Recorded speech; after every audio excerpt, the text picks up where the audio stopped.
Welcome to the channel. I'm Chris Lehto, retired F-16 pilot. This is a part 2 interview with Curt Jaimungal. He's a filmmaker from Toronto, and for the past 2 years he's been running an amazing channel called Theories of Everything with Curt Jaimungal, and he's been delving deep, long-form interviews with many physicists, scientists, people dedicated to consciousness physics. And from my point of view, Curt has fallen into this rabbit hole of UAPs where it's just curious, man. We're just both very curious people. I've been a huge fan of his Theories of Everything YouTube channel. I've learned so much from there, and I've been wanting to communicate with him, just to interface with him, and we finally were able to make it happen, and he did not disappoint. If you haven't checked out part 1, go ahead and check that out. Otherwise, for this one, we talked through group selection theory. Basically get Curt's idea on my own theory of everything.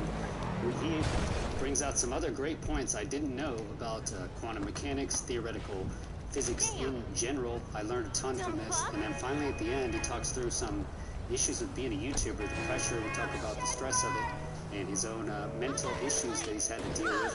I felt the same thing. So stick around for that at the end. Thanks for being here. Smash that like button if you do like this content, and consider subscribing to get notifications in the future. Now, on to Curt Jaimungal.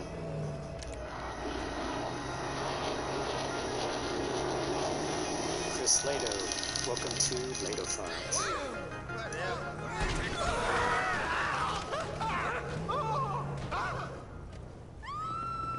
Is there any validity to it, to the theory? You know, that's what I would like to test, to be able to define it, and then actually try and test it as provable. You know, I don't proclaim that it's true. You know, I think it could be true.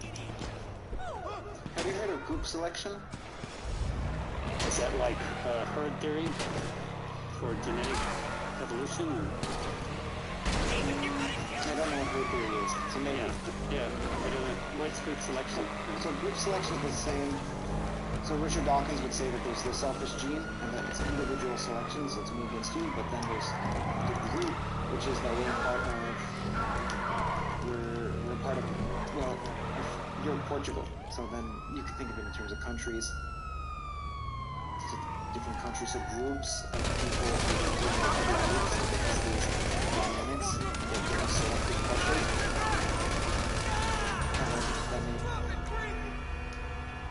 that may play a part in terms of the human species against other species, or in terms of a planet against another planet potentially, or inside of the cells. So there seems to be cooperation here, because our bodies seem to be group selected, because our livers don't just replicate, or any cell in our body doesn't just replicate at the cost of the rest of the body. That's called cancer. That will destroy all of it. So it recognizes, when I say recognizes, obviously, maybe it's not sentient recognition in the same way, but recognizes, in terms of behavior, it recognizes that it's a part of something larger, and so it plays its proper role. That's called group selection. It's controversial in evolutionary biology, but it's not obscene. It seems to me to be quite clear that there's at least some element of group selection. David Sloan Wilson is someone who is a proponent of this. Anyhow, the reason I mentioned this is that it sounds like what you're referring to is akin to group selection. And so when you say that there are different dimensions, to me, now let me just say some other buzzwords. In physics, there's something called an effective theory. So an effective theory is, well, there's quantum mechanics, but then you don't predict how to build a cabinet from quantum mechanics. Instead, what you do is you say that quantum mechanics reduces to Newtonian mechanics, and then from that, actually that's even false, that's one path, and then you take quantum mechanics to chemistry, to Newtonian mechanics, and then you can build, you don't even use Newtonian mechanics to build this, but essentially there are effective theories at which there are different layers of abstraction. So we go down as a reductionist and we say, okay, what's the most fundamental is what we zoom into microscopically, and we say that's what builds the rest of the layers that we see. But then there are these different layers that seem to have their own laws that are not, well, maybe they're predictable, but they're not readily predictable from a lower layer. So again, an example would be chemistry. You don't predict chemistry from string theory. You go string theory to quantum mechanics, even that's dubious, who knows if that can be done, but you go string theory to quantum mechanics to then chemistry, and then you build up these emergent properties. Emergence is another word. So these are some buzzwords that people can look up. Effective theory, emergence.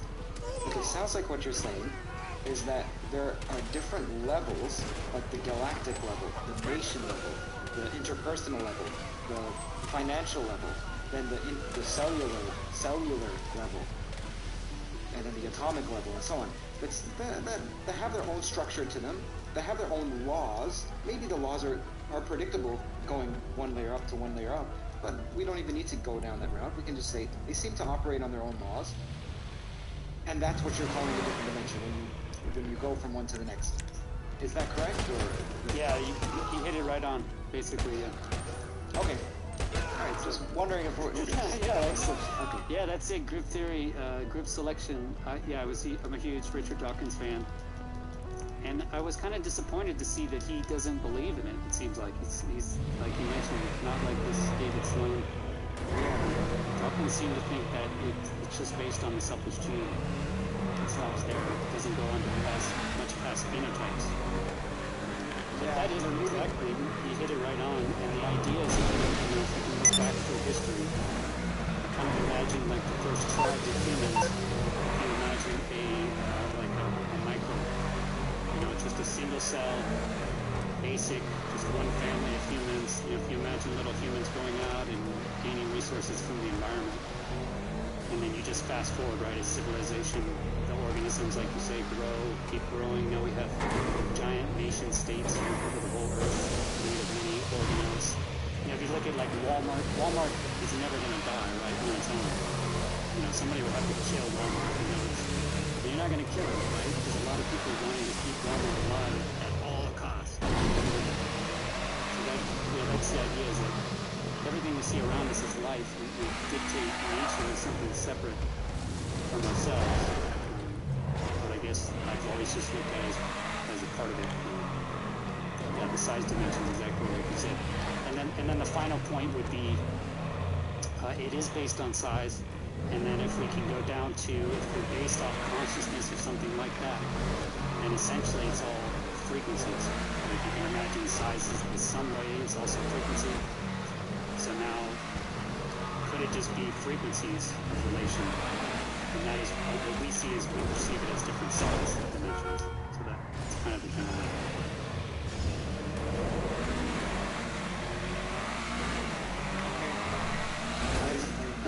There you go. Great. Thanks for listening, man. I don't know, that's great. Yeah. Okay, so here's some thoughts. So one is, when it comes to these different dimensions, are the dimensions clear-cut, or do they bleed into one another? I think it must bleed. And you mentioned it well, is one theory, based on this model would be, as you get further and further away, like you mentioned, as you go one level up, one level down, it's close enough. But I kind of think it is there, like, when you look in a pool and there's a refraction index. You get so far away in dimensions that you just can't get there from here. So it's actually, maybe the world of quantum world is not necessarily so different. It's just our view of it, our perception is so different that we can't even relate, that it's unrelatable. Or we see such different physical effects.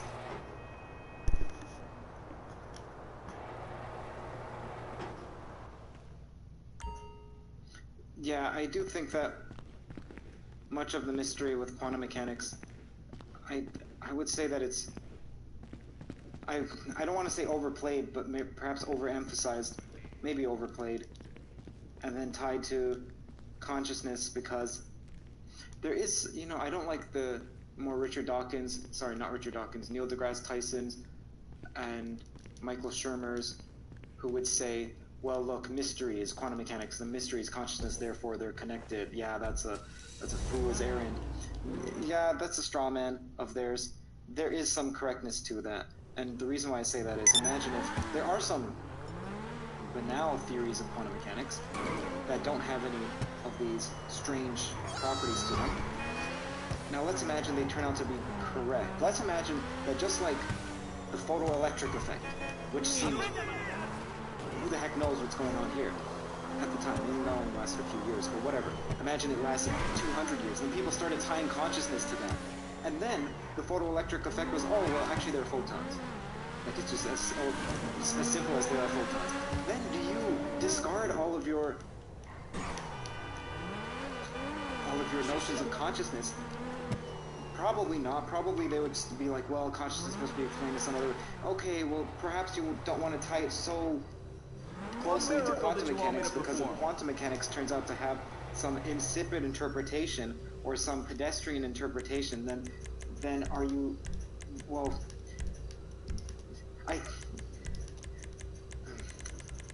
I'll just, okay. The point is that there is, so for example, you don't need complex numbers in quantum mechanics. Some people think so, but it turns out there are real formulations of quantum mechanics. So there's something called a real geometric algebraic formulation, and then there's the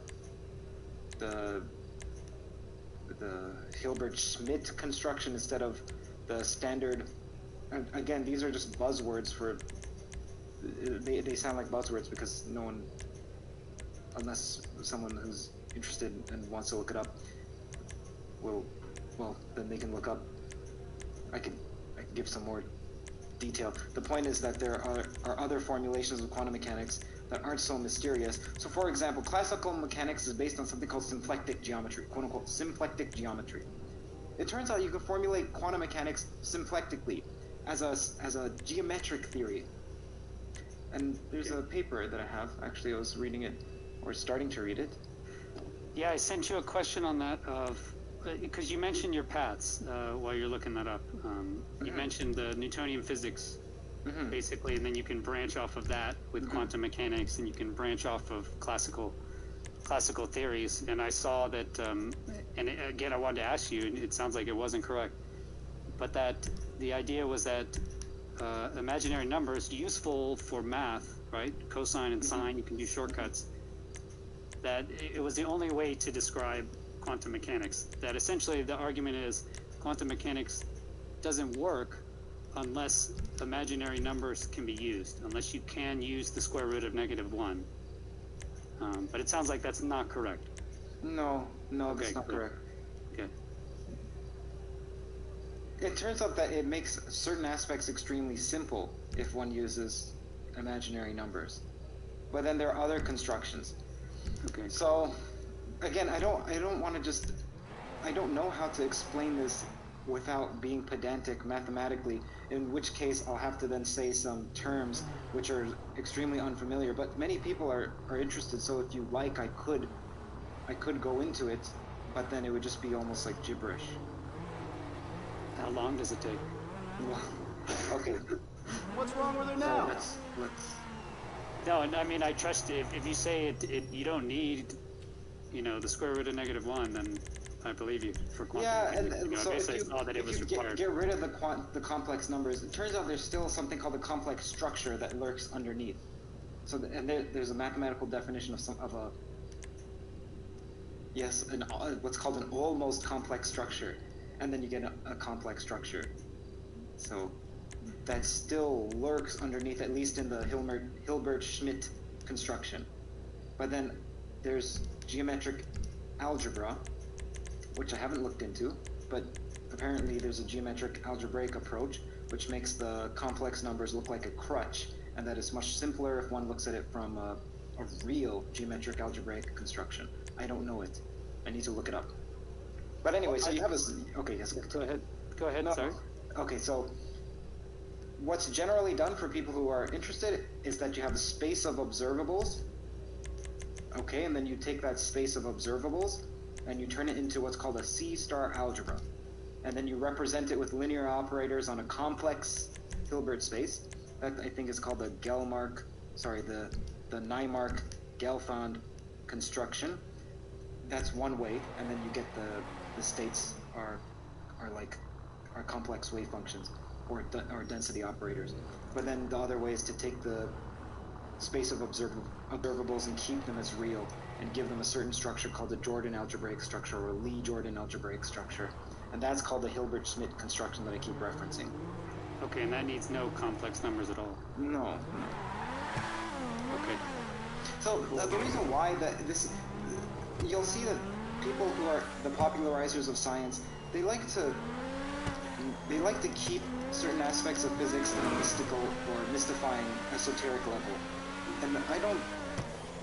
What I like about your show is that you try and succeed at breaking down engineering and physics so that people can understand. And I see that the people are actually picking on this one person poorly. I feel bad, Neil deGrasse Tyson. But I feel like, Neil, if you're watching this, please say don't. I'm just using you as a scapegoat. That I feel like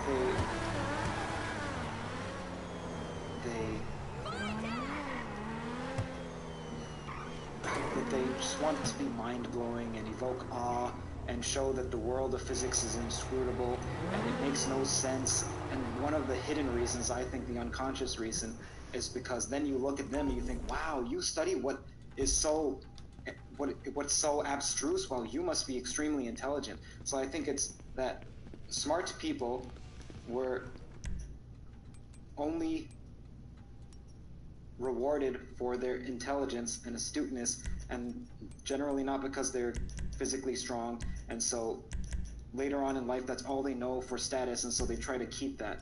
And I think that's an unconscious motivator for why the public is baffled. It's like a magic trick, so you unconsciously and ineluctably ascribe status and intelligence to someone who's doing a magic trick. So whether it's legerdemain or some unfathomable theory, you unconsciously ascribe some sagaciousness or some keenness to the person who is evoking awe in you. So when you dispel it, it's like someone dispelling a magic trick. They don't want to do it because, well, I'm just going on and on because I can rant about this. Well, that's why I really liked how you went down to the base assumptions in your physical. Yeah. That really resonated with me. I've been looking into, or actually I wrote a book a few years ago. It was a fitness book, but in it I went into the science of calories, which I think I'll just mention quickly is if you look at our current calorie system, is we determine how much calories are in food by burning it. Mm-hmm. In an bomb calorimeter, essentially they burn it. Mm-hmm. But if you look at just basic biochemistry, your body is at room temperature. Mm-hmm. There's no combustion, there's no combustion products, etc. Well, there is combustion, but what it uses the Krebs cycle, the respiration cycle, right, which uses ATP. The whole point is it's this very different process. Your body does not burn food. We don't burn calories. And I just think that as a base assumption that our society has, and yet we can't determine diets, right? And we can't determine calories, and we have many people out of shape and fat, right? Obviously overweight. There's some issue with the food system, but our base assumption on this is just so wrong. I think it basically you have just too wide a pattern of what can happen. If your base assumption goes wrong, you're starting out already on the wrong foot. So I really respected that you went to those numbers. And maybe now's a great point to bring up your channel that you wanted to bring up about how to actually... yeah. So this is being announced here first awesome. on Chris's show. Sure. There's a mathematician or a mathematics channel called 3 Blue 1 Brown, if people want to look that up. 3 Blue 1 Brown. What that is it's a math explainer channel where this creator, his name is Grant Sanderson, made these beautiful illustrations of ordinarily extremely academic and abstruse mathematical concepts that are difficult to understand, but then he animates them and shows you something that's, let's say, at a third year level, but explains it to you in high school. And then last year he came up with a contest called the Summer of Math Exposition and said, hey, if anyone else wants to do something similar, there's already creators, but hey, if you're on the fence and you've wanted to do something, explain some mathematical concept, but you need some extra motivation, great. Then do this. Then submit to the Summer of Math Exposition, and you may win a prize. But the point is simply to get more exposition of mathematics out there. And he had about 1,000 submissions. So I contacted Grant and I said, I love what you did with that contest, and I would like to do something similar, but for physics and consciousness. And I don't want you to feel like I'm copying you, though I am, but I don't want to take away from your views, or if you don't want me to do it for whatever reason, let me know. He said, just go for it. So I managed to get a sponsor, and they'll be giving some cash prizes, the same exact sponsor, the same exact amount as Grant's, there's 3 blue, 1 brown. So that is, it's $1,000 to the top 5 people each, so it's 5,000 in total, so 1,000 to each of the top 5. And then you also get recognition from the Theories of Everything platform and maybe some other platforms too. If you do a physics explainer video, so you take some intricate physics concept, like let's say, what is Yang-Mills theory? Hopefully they're more advanced. I would like it to be at the upper year undergrad or graduate level, because the rest are just explained ad nauseum. Then submit. There will be some link at some point. Or consciousness, so let's say you want to talk about Donald Hoffman's theories, but do so a bit more rigorously. Then this contest is coming up, and I think there's about 50 days or so from this point between, I think it'll be mid-September when the contest will finalize. Yeah, that's it. Thanks for allowing this to be the platform where that's announced first. Oh, that's great, man. Thanks for announcing it. So yeah, basically, no problem. competition, they have 50 days. Is there a length? What's the length of these? Yeah, it's about... contest rules. Yeah. Oh, do you mean like the duration of the video? How long is that supposed to be? Or is it a video? Yeah, what is it? Yeah, all of them have to be YouTube videos. All of them have to be YouTube videos. So that's unlike Grant's. Grant allowed vlogs. I just wanted to just be YouTube videos. Okay, cool. I don't know. Might have to make a submission or something. Yeah, Sounds like feel it's gonna be pretty rigorous. Yeah, feel free, and also use it as an opportunity to flesh out your own ideas. Like if you're watching this and you have some toe, you're welcome to submit your own toe. Don't thrust your toe. That's like a saying on the toe channel. Which is, the stereotypical vegan, quote unquote, thrusts their veganism. So basically, don't be that for your toe. It's okay, explain your toe, trust your toe, but don't thrust it. What the fuck is this guy or talking explain about? Wolfram's physics if you're interested in Wolfram Physics Project Wolfram's Physics Project, and you want to take one aspect of it to understand it some more. So what does it say about black holes? Or how are particles akin to quote unquote black holes in branchial space? What is branchial space? You can make a video just on that. I'm sure Wolfram may even fund you, by the way. So you can contact him. Or you can do superdeterminism, which is Sabine's. You can perhaps she won't contact you, but you can message and say, would it be okay if I used your voice over here and overlaid clips atop, like I animated you speaking, Sabine? She may say yes, in which case that's fine, submit that. Oh, that's cool. Yeah, I didn't think it'd be crazy to have a toe or something of my theory or some analysis of it or some angle. Yeah, and I was thinking of this, I'll keep here with you, Chris. I was thinking, should I do it physics, consciousness, and UFOs? But to me, the TOE channel is not about UFOs. It's tangentially about UFOs because UFOs are related to physics and consciousness. At least they seem to be. So it could be that later I do a contest for UFOs, just specifically. So if you want to do, for example, Panda Koala, Red Panda Koala, has beautiful dog. Like, that guy would just win. I'm sorry. Red Panda is the winning all, if ever there's UFO submissions. His work is pristine. I just got turned on to him today, actually. I didn't really... Yeah, he should be hired by Nebula or some streaming, or Disney Plus or some... It's professional. I'm surprised it's free. Anyway, I may do something where if you want to give your theory as to how UFOs are moving, do so in a nice animated way, and please keep some rigor in it. That's one of the criteria is rigor. So show equations, no hand waving and Deepak Chopra usage of the word quantum just to place quantum in there and give it some scientific credence. None of that. Anyway, that's that. That's the contest. That's cool, man. Yeah. Well, thank you for being in a place where it can be announced. I remember right when I got turned on to your show, it was, you had made some post. It was some questioning post that really made me think. can't remember. I think it was on LinkedIn even. So yeah, I like these things you're doing to bring out the discussion, and yeah, it's cool. I'm focusing more on just trying to get like hard data. How to organize our UAP society. It's an NFT project I was telling you about. Try and get hard data. But so with the few minutes we have left, I have to ask is, so what? I already mentioned I change all the time. What is your impression of the UFO phenomena at this point? Just a general impression. Are you leaning any direction? Do you think it's real? Do you think it's fake? Do you think it's... What is your impression on UFOs, the phenomena?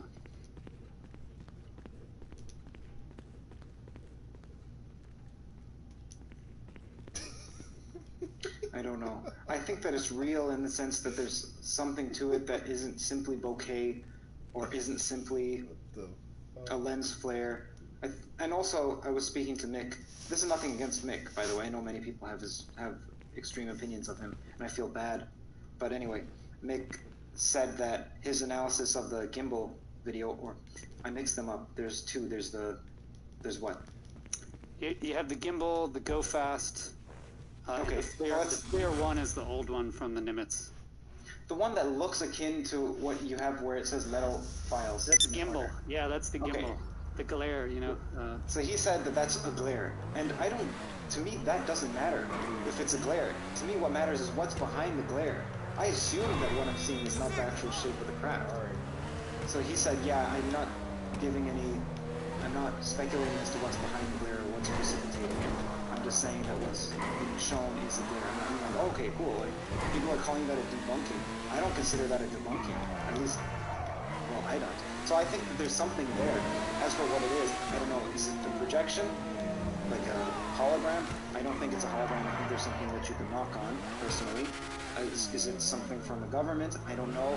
I don't know. I hope so, personally. I hope it is. What brings you in today? Well, and then is it something else? Well, who knows?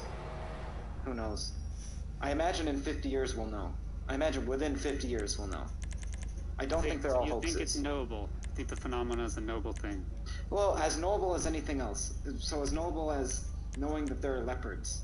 Like, what the heck is a leopard? There's still many mysteries in biology, and what's a species classified as, and are leopards consciousness? There'll be many question marks that will still appear. But we feel like we have a handle on what a leopard is, or what a river is. So it would be akin to that. Maybe, perhaps nowhere near to the same level. Maybe like a giant squid. Like, we see them every once in a while, but we feel like they're there. Okay, they make sense in this framework. It may also be that there's a radical change that happens in all of science, but I still feel like we will have an understanding of it, quote unquote, within 50 years. Like a drastic, whether it's disclosure or whatever it is, discloses itself rather than the government doing so. I don't think that. Now that's a custom job. Well, yes, maybe our conceptions of what's physical or what's banal or what's terrene needs a transformation. But maybe not. I don't know. Yeah, I really like on your channel too is you also are not afraid to go for the woo, or at least to interact with it, to find out, because I get a lot of people writing me and saying, stay away from the woo, your nuts and bolts, the fighter pilot angle. And I appreciate that you just go in there. I think we should, right, as science. I think science should be unbiased, right, open-minded to any possible solution. But as you've gone in there, do you have a line? Do you know where the woo line is? Yeah. Can you define? No, I don't have a woo line. I have a mental stability line. Mental stability. Yeah, because it's absolutely not simple, not easy, it's an arduous and confounding and terrifying process to study this. So someone was saying, yeah, it's like you go in guns blazing. And I'm like, no, man. I explore Toe, or the theories of everything, not like Doom Eternal. It's not like Doom where you just go in. I explore like Dark Souls. I have my shield up and I'm inching forward extremely carefully. So I am a coward, and there may be towers, there may be whole vast lands that I'll never get to because I just can't. it would just send. And I'm sorry, like, well, I say sorry to myself because I felt like, well, because I'm an extremely curious person and I want to know, but recently I've come to the conclusion that it's not worth sacrificing my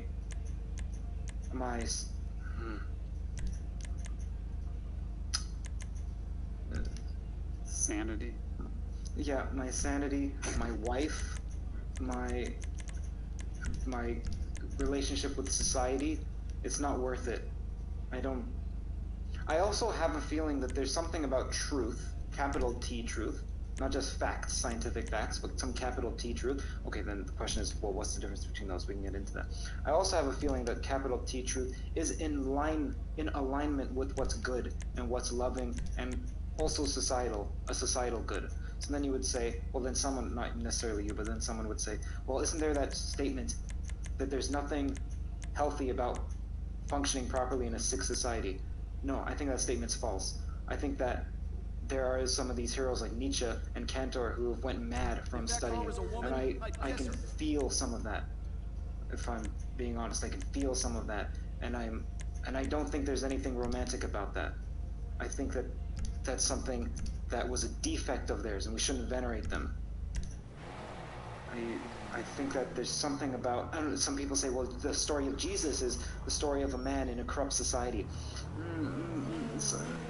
I think almost every single person Jesus interacted with loved him. It's just a few, like Pharisees and some people in power, not even everyone in power, that despised him.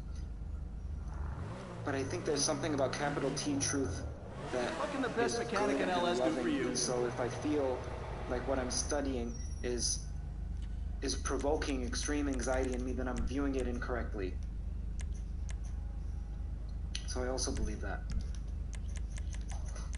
I mean, I can completely relate, man. I feel the pressure. You also seem like a guy.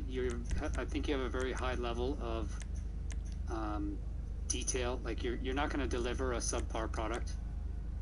You know, when you publish, I think you probably put a lot of pressure just on yourself anyway.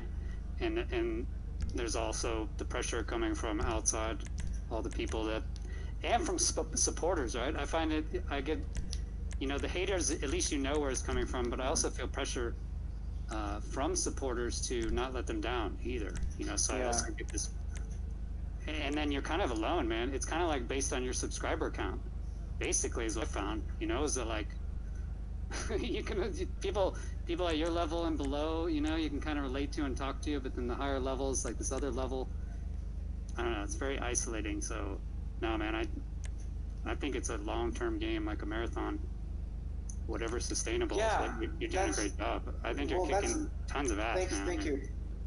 I like that. I like that you said it's a long-term game. That's something I'm slowly shifting my mind toward, because I have goals on a weekly, on a monthly basis. And I need to have, well, I'm starting to have goals that are multi-year. So initially when I started TOE, Theories of Everything, I thought it was a 2.5 year to 3 year project, because I thought I could catalog all the TOEs by then. I was just thinking in terms of physics, like SO10 or SO5 and so on. But then it turns out, well, it's much more vast than that. And now I've changed my estimate to 7 years from this point. And so when I think in terms of that timeline, then if I miss a day, it's okay. If I need or want to spend time with my wife, I'm going to do so. I prioritize that now. Like she's saved my life, Chris. My wife has saved my life. Jeez. She's such a rock that if not for her, I would be adrift in, I wouldn't be here. Like well, anyway. So I prioritize. Same, man. Yeah, I don't talk about, you know, my wife or family, but they're huge, you know. I mean, totally, completely. Yeah, well, dude, I would say anytime you'd reach out, I mean, there's not a lot of us in the YouTube game, and it's an extremely difficult topic. Yeah, another slight announcement. Long term, man, long-term game, like sustainable. Yeah, I think that a part of me is that I'm extremely insecure, and I want to say to myself and to other people, look how seriously I take TOE, that I'm willing to risk my own mental stability. I think I romanticize that at an unconscious level. And I need to not do that, because there's nothing... It's not good. It's not good at all. And it also... it's not good. It's not good. It's definitely not good. Capital G good. Well, it probably isn't necessary either, you know? I mean, I think people underestimate what they can do in a long period of time, and we just overestimate what we can do in a short period of time, you know? It's also, I put plenty of pressure, much like yourself, I'm sure, to... Oh yeah, and then you mentioned the patrons, or the people who are your supporters. Strangely enough, they support you because they're like, hey, Chris, like, I love what you're doing. Take some time off. Like, I'm going to give you $10, $20 a month, $30 a month, $5, $1. And then, for me, when people give some of their money, which they don't have to, then I feel like I need to work harder, because otherwise, I'm going to be squandering what you're giving me. So I get messages from people on the Patreon saying, please don't do that. But I can't help but feel like if I need to take a week off, which isn't even off, it's more like, well, off from publishing, but I could be studying. I feel bad. I feel bad about that. And I feel like, man, I'm so far behind. All I have is, I feel like I'm 15 years behind where I should be intellectually, in terms of the knowledge that should be in my head. I'm far behind. But then there's some ego with that, like, who the heck am I to think that, wow, I should have known this when I was 20 or whatever it is. And so there's so much conflict in me. Well, anyway, I'm tempering that slowly. Even saying this out loud, thank you, Chris, it's therapeutic. Yeah. And I don't like to talk about it much. So, I'm probably much like yourself. You said you don't even like to mention your family. There's so much that I don't like to talk about that... Well, perhaps I just should just shut my mouth. No, I mean, I know, I can totally relate, man. Completely. You know, it's a super difficult topic. I think you're doing a great job, man. I'm jealous of your channel. I'm jealous of I was looking through yours. I have almost no knowledge, Chris. So I was looking through your videos. You get like 20,000 hits regularly. That's difficult for me to get 20,000 hits. I get some spikes every once in a while, but... So you're doing better than myself, at least in terms of views. And, like, I'm jealous of that, man. I'm covetous. Yeah. I'm a desirous person. I'm extremely... It's good, man. It's the fire, dude. It's you need the passion, you know, to keep going. Yeah. So yeah, dude. I learned a ton. I learned a ton from talking. Thanks so much for your time, Curt. If I could promote one more. Yeah, please go ahead. What's coming out later tomorrow, so Thursday or Friday, which should be out by the time this is public, is, like you mentioned, there are several creators, well, almost every creator who's quote-unquote larger than you will never mention you. And it's because they want to squash you, and they want to bring themselves up. So it's competition. And I was seeing that. Firstly, I see that in myself, but I also know that I wish Joe Rogan or Lex Friedman or someone higher than me, maybe not them, like they're way, way higher than me, but someone higher than me at least would once or twice mention me. That'd be great. And no one, I don't think there's a single person who has. And so I thought, you know what? There are some creators that I like that are in my space as in consciousness, math, physics, even UFOs and so on, that have a small subscriber count, like 15,000 or less. Why don't I just do a video highlighting them? Because that's what I wish someone did for me. So that's coming out tomorrow. It's a list of 40 channels that, if you like the Theories of Everything channel,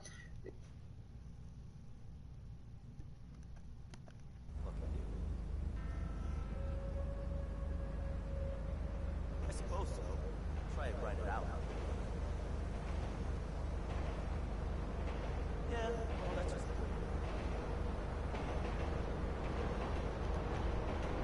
Don't fucking take it out of me, Nick.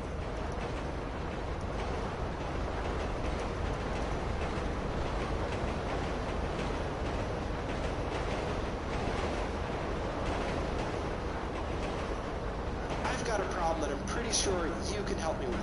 Yes, you will be paid for helping me.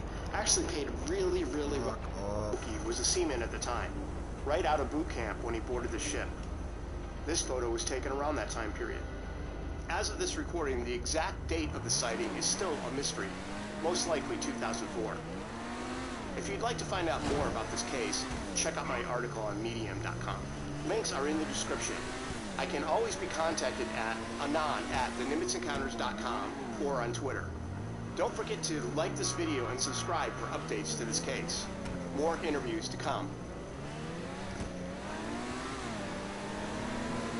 Hey guys, it's Dave Beatty from the Nimitz Encounters. I have a really special guest here to talk to you today about the USS Ronald Reagan encounters. I'd like to introduce Patrick Goki, who at the time of this encounter was in the Navy, and he was like the regular seaman when he first arrived on Ronald Reagan. So thanks for doing this, Patrick. I really appreciate it. Absolutely. Thank you, Dave. So, hey, could you just give me just a brief outline of your Navy career and when you joined and how you ended up on USS Ronald Reagan? Sure. I enlisted in August of 2003. That's when I went to boot camp in Great Lakes, Illinois. 9 weeks there, followed by maybe another 8 weeks at the A School training in Great Lakes. After that, I moved to my first duty station, which was the USS Ronald Reagan, and at the time it was in the shipyards in Newport News, Virginia. We stayed there for about 9 months and moved to Norfolk, Virginia for another 3 or 4 months before we actually left Virginia for California. There's a little bit of different memories about when this event took place, so you're pretty sure that it was your kind of career. You would know when you arrived, and this was in November of 03, or December? That's correct. I arrived on board November of 2003. Okay, so when you first arrived, it was in Newport News, and this would have been actually in a previous video that I did. We talk about a hurricane avoidance cruise that had gone on that previous September. Hurricane Isabel had arrived, and the Ronald Reagan took off out of Norfolk and was out at sea during that period. And then after that, they came back, I think, most likely a little bit later after the hurricane. The people that were living in Norfolk, they said that there was a lot of damage and so on. They kind of remembered that. Some of the witnesses thought that that's when they saw the UFO, but obviously if you didn't arrive until November, then it couldn't have been during that particular time. So then I saw in some of the news reports that the Ronald Reagan was down in Fort Lauderdale soon thereafter. I believe it was in November. And then the Ronald Reagan went from there to Newport News, and that's where you embarked on the ship, is that right? That's correct. I remember getting there right after their Fort Lauderdale trip, after they had got back. So tell me a little bit about what your job was on the ship, and what kind of training were you doing, or what was your department, and so on. Sure. So I was in deck department. I would have been seaman at the time. We were mainly in charge of things like anchoring, mooring, underway replenishment, driving the search and rescue boats or captain's gig. At the time when I saw this object, I was just on the regular watch team, and so just standing watch, either looking for planes or boats, any kind of hazards that you can see. And it was our duty to report everything that we saw. And so the deck department, do all the people in your department have to kind of do that job once in a while, where you stand watch? And was that like all over the ship, or were there specific places you guys stood watch? Yeah, we had specific places that we stood watch. We had starboard forward, which is where I was the first time I saw this. We had the fantail, which is toward the back of the ship, which is the second time I saw it. We would have had other watch stations like, messenger of the watch, helmsman, lee helmsman, bosun mate of the watch, messenger of the watch. I might have repeated that. But yeah, basically there were, between 7 and 10 watch stations that we could be stationed at in a 4-hour time period. And I know in talking to Derek Smith, he mentioned that at the time he was actually with another shipmate who was under instruction. In some of these cases, there would be like several people at that particular watch, right? Like on your position, sometimes you'd be alone, or are you always with another person? No, it really depended. For example, both of these watches I was alone. Okay. I didn't have anyone with me, but it depended if you had somebody that you were training that would have shadowed you to the watch stations, or if you're at a watch station where you're on the bridge where there's a bunch of other people. But otherwise, the rest of the outside just watches are pretty solo and boring. I really haven't heard your take on this other than a brief snippet in Carl Olshak's article on soldiersforthecause.org. I read it there. So, first of all, let me ask you this. Do you remember, like, specifically when this thing happened? No, I don't remember the dates at all. All I remember, because it was a long time ago, it would have been in the first year that I had arrived on board. Yeah. Good to see you. But I couldn't give you any more details on that. So I know that the Ronald Reagan ended up home porting in San Diego, and there was a cruise that went from like Norfolk or the East Coast around the Horn of South America, Strait of Magellan, all the way back to San Diego. Do you think that it could have been any? I mean, obviously during that that period of 2004, you guys did a lot of stuff. Could it have been even during that cruise, or are you pretty sure it was in the Atlantic? No, I'm pretty sure it was in the Atlantic during it would have been during one of our sea trials where we just go out for 2, 3, 4 weeks at a time, and they run tests on the ship and do, flight ops planning and practice and things like that. I'm pretty confident it wasn't on that voyage over to San Diego. Okay, in looking at some of the squadrons that were assigned to the Reagan during that time, there were a couple of different ones, and I think I found one that said they were doing flight deck certifications in May of 2004. So this would have been during that, what I assume would be called post. You're through to your garage. You need me to bring you a ride? A new ship is brought online. There's this period of time that's they're doing testing and so on. So they were out there. Aight, I'll get back to work. At that point in May doing flight deck certification. So do you also remember during this sighting that you had if there was any kind of air ops or flights going on during it or before it, or? Yep, there was. I was on starboard forward the first time I saw it, and that was during flight ops. I remember there had to have been at least 100 people on the flight deck itself that saw it, just because I don't remember it specifically, but during flight ops you're not going to have fewer than that necessarily. So I remember there was quite a few people out there. And I remember doing flight ops for most of my watch period, so I would assume during the 4 hours that there was pretty much always 100 or more people that would have seen this. Yeah, and the reason why I'm just kind of asking these different questions is I'm trying to correlate different witnesses that have given me different statements and dates and times and so on, trying to figure out to narrow it down a little bit. Do you recall, before we get into the details of what you actually saw, do you recall like when you first saw it? Was it still daylight, or was this after dark, or? It was after dark. It would have either been the 8 to midnight watch or the midnight to 04 watch. I don't remember, but it was dark. And before, say, if you the 8 to midnight, were you on watch before that, like say whatever to 8 p.m., or you were off duty then? No, I would have been on watch when this happened. I just don't remember which watch it was. It would have either been from 8 p.m. Another watch stander told me that this happened during daylight time and the sun was still out and so on. So I was trying to figure out, well, in your memory, would you have been out there on the deck or out there on the catwalks before your watch? Say if it started at 8, or you wouldn't have even been there? I would have been.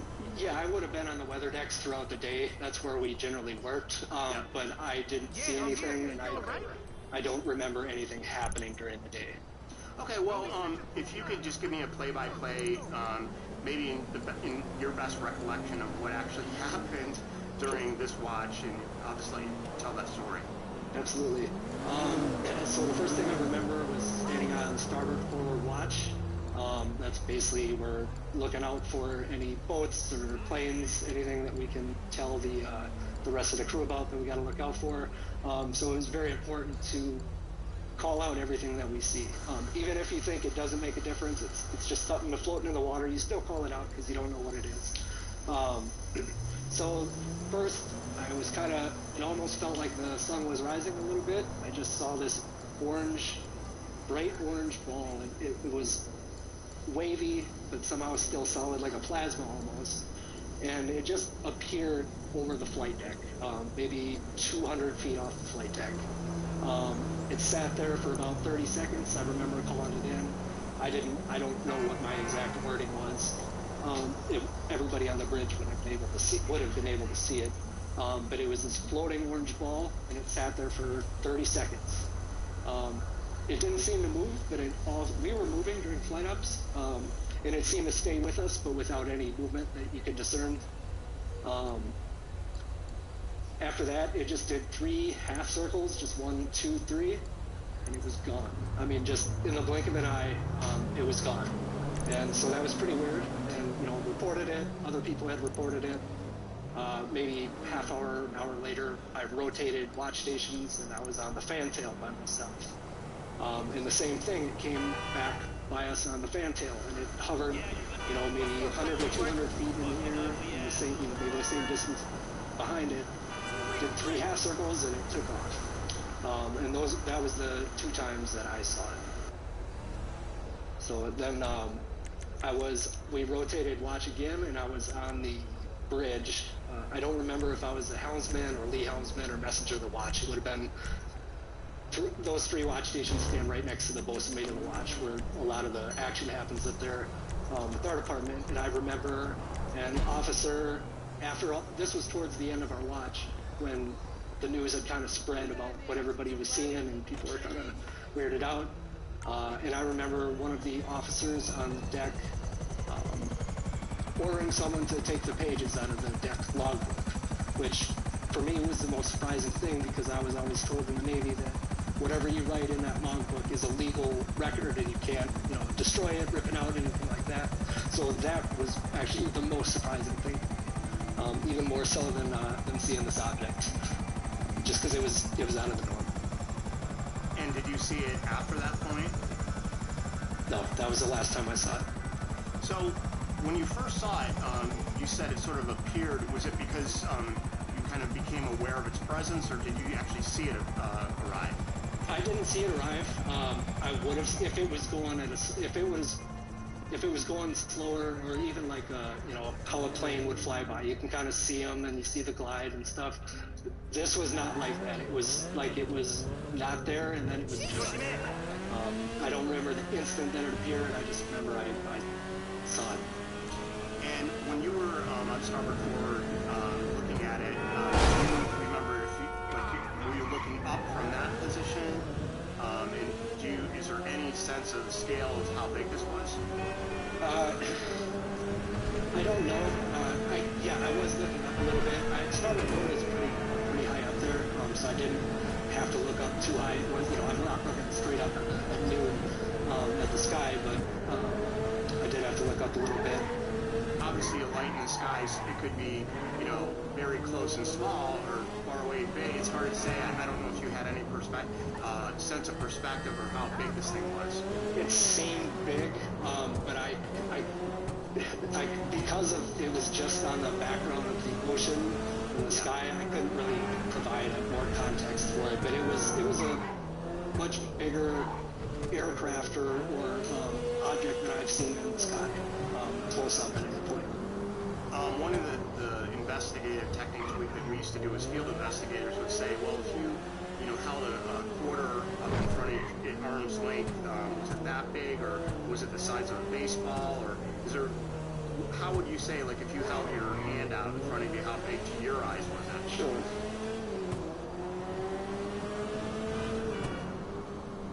I mean, it's somewhere between a baseball and a softball. It was pretty big size.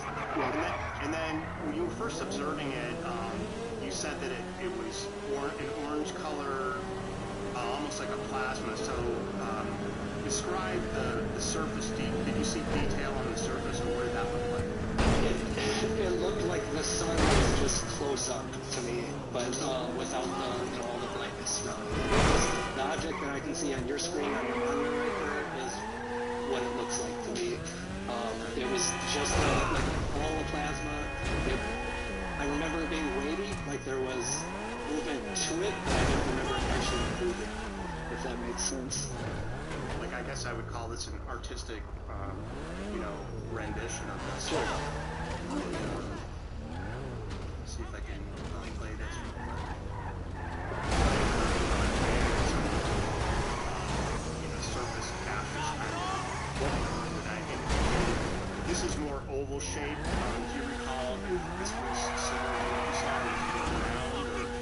I think what I saw was a little bit round, a little less egg-shaped than you have. And it wasn't,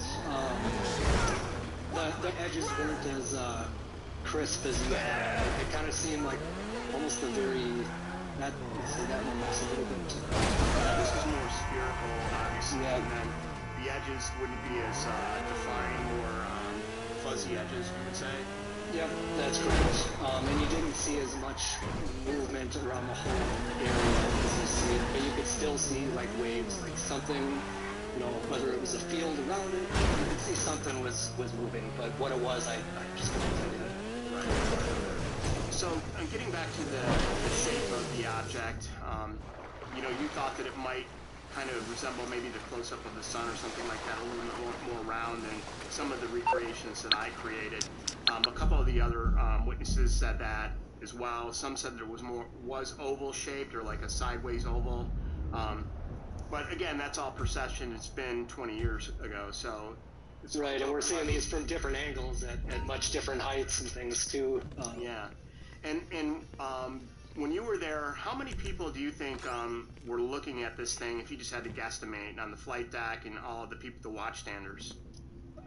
So I can only speak to the first time that I saw it, because that's the only time I saw other people, and that I would have to guess between the watchstanders, people on the bridge, the flight crew, I would have to guess an easy 150.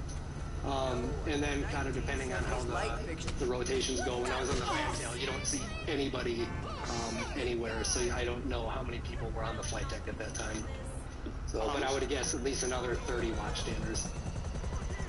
Again, how long did you see it? And you described these three half circle maneuvers, and were they?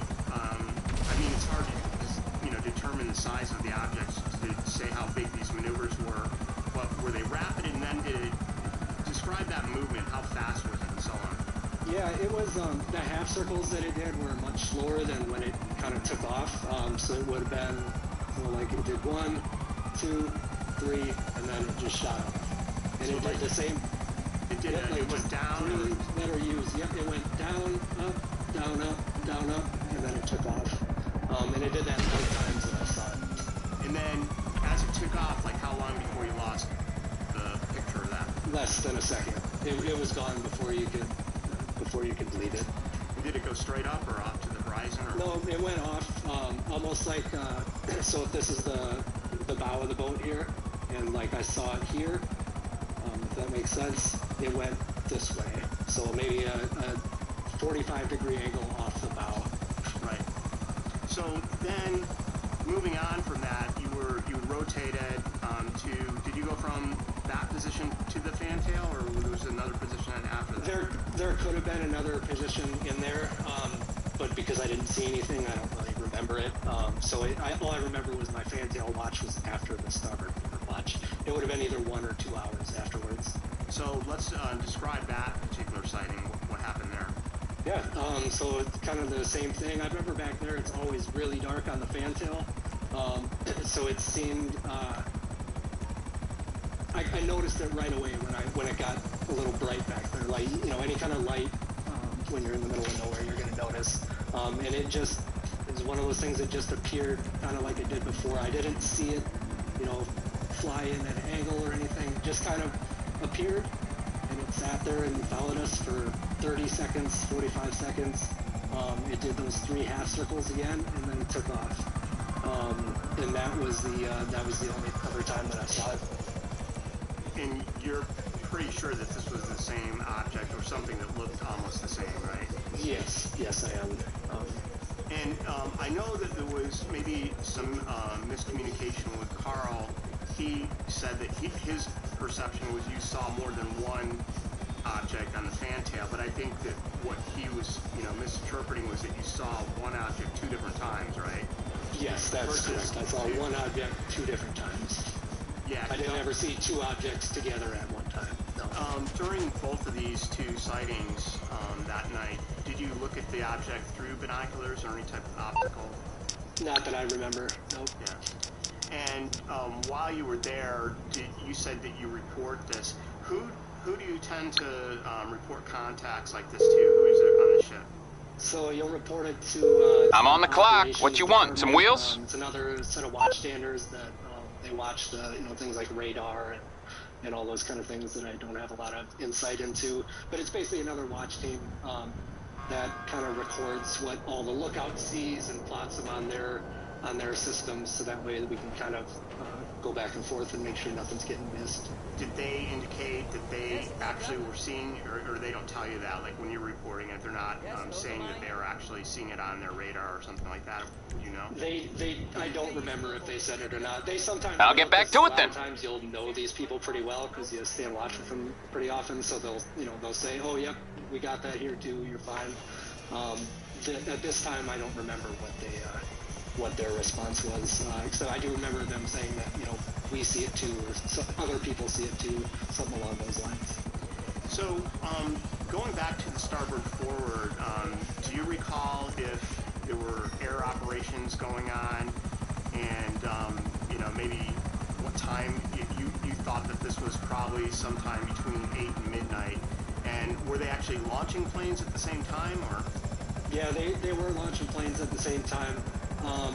That's another thing that surprised me was people on the flight deck saw it and they looked up, but they kept doing their job like they're supposed to. But I thought it was very surprising that they didn't stop flight ups, at least for a couple minutes until this thing went away. Now, I can't say that they shot a plane off right when it was, in front of us, but I remember they... What you need, boss? Some wheels? I can bring them round.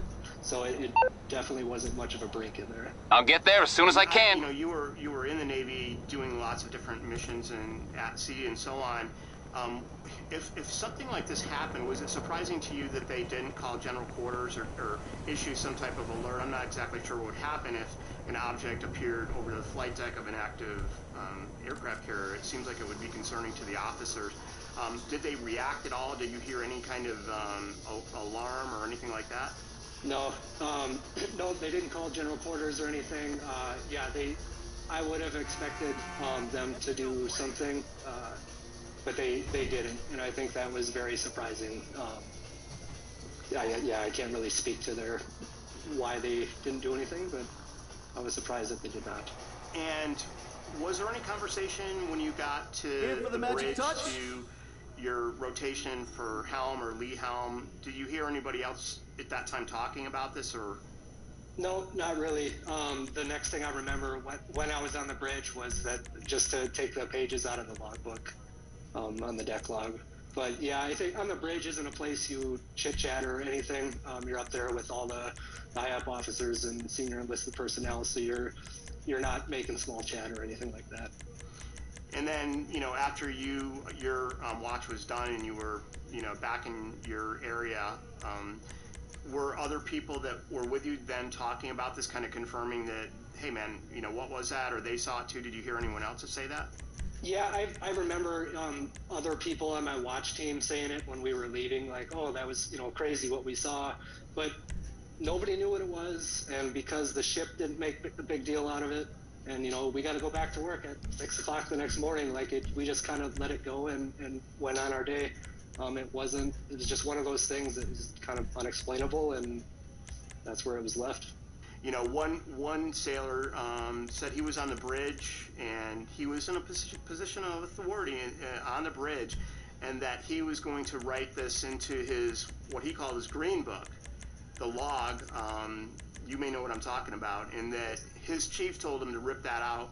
So this is coming from a person that perhaps you actually witnessed that in real time, and that I heard that story from the horse's mouth, so to speak. There was another watchstander was on starboard forward with Derek Smith, who we have the interview where he describes it. So he was there at one point as well on starboard forward, and this female that was with him corroborates the story. She remembered it a little differently both her, and the other guy I just mentioned thought that there were no air ops going on at the time. But again, this could have been during a 4-hour watch. Who knows? There's a window there. She thought that it might have occurred before sunset. So perhaps she was there and saw this thing before, the sun went down. And she described a very similar maneuver to what you just told me, that this like loop maneuver. She said that it shot off into the clouds. It was a cloudy day, she said. And she also said that she remembered calling to Top on the headsets, and that they thought that they were messing around at first. Like, I think she used the term, "Are you on crack?" was like what they asked her. And they're like, "You're looking at the sun, right?" And she was like, "No, the sun's behind us." And that was kind of like, she, but she kind of remembered it a little differently. And I think that that's different perspectives. It doesn't mean that anyone's necessarily making anything up. It's just like 20 years ago, and different people remember. It could have actually happened on 2 different watches, because I don't remember almost any of the individuals I was on the watch team with. So they could have easily gotten off, one watch, and I came on to another, and we saw it at 2 different times. It's just, it's too long ago, and there's no way to actually to tell what time it happened. One thing I wanted to ask, because it hasn't been brought up yet, was has Carl or anybody told you where this happened in the Atlantic? No, because no one seems to remember when it happened. Carl... We were in the Bermuda Triangle. I've heard that several times. And I remember this because I was on watch, I'm on 1 to 2 watches a day there. And I remember because I was working with the quartermasters, and I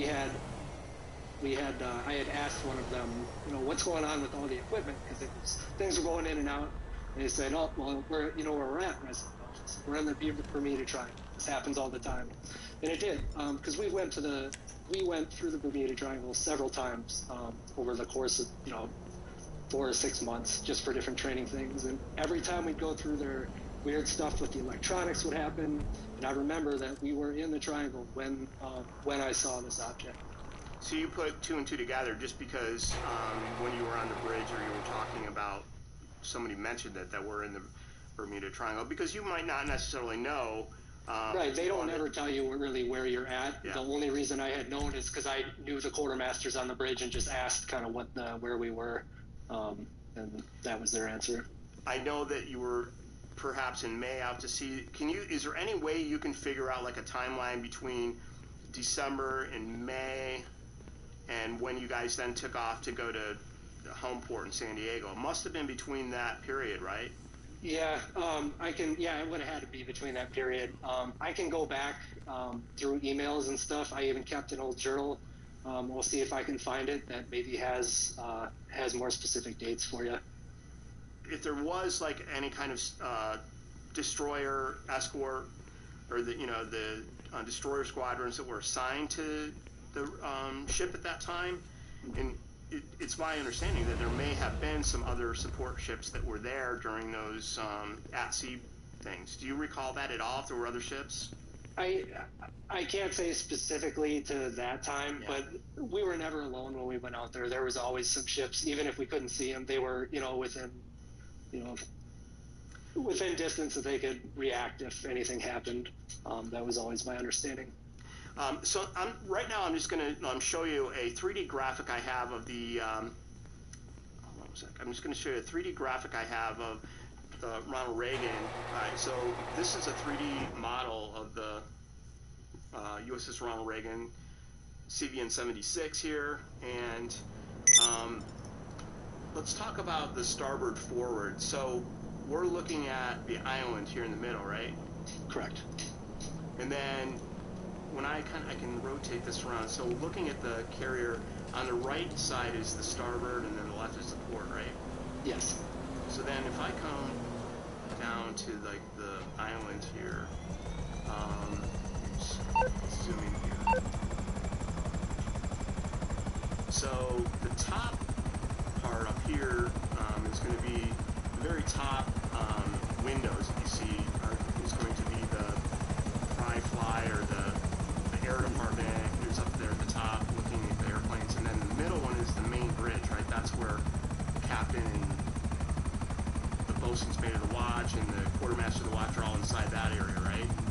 Yeah, that sounds right. And then where in this kind of model, where would your starboard forward be or whatever? Yeah, it would have been right here. No, it could just be my memory failing from 15 years ago, but I thought there was one more deck between this area here and down here. I don't remember being on starboard forward, being right next to the bridge and everybody else. I thought I was one deck above it, so approximately in this area. Yeah, I think. But I also. Go ahead. Somebody else mentioned that as well. That they thought that it was maybe one deck above that, or. Yeah, that's what it seemed like. I feel like I could always look up at this thing here. Right, this radar or whatever that is. Yeah. Like if I come in here, that's kind of a commanding view of the flight deck, right? Yes. Yep. That's right. That's about the almost nearly the exact view I would have had. And then, can you use your arrow to draw where you saw this thing?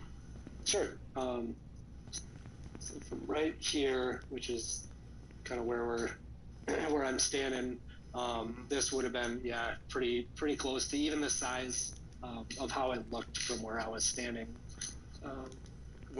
And so there were airplanes that were actually taking off on the catapults. Like, do you remember that at all? Like, while this thing was there, you remembered them taking off?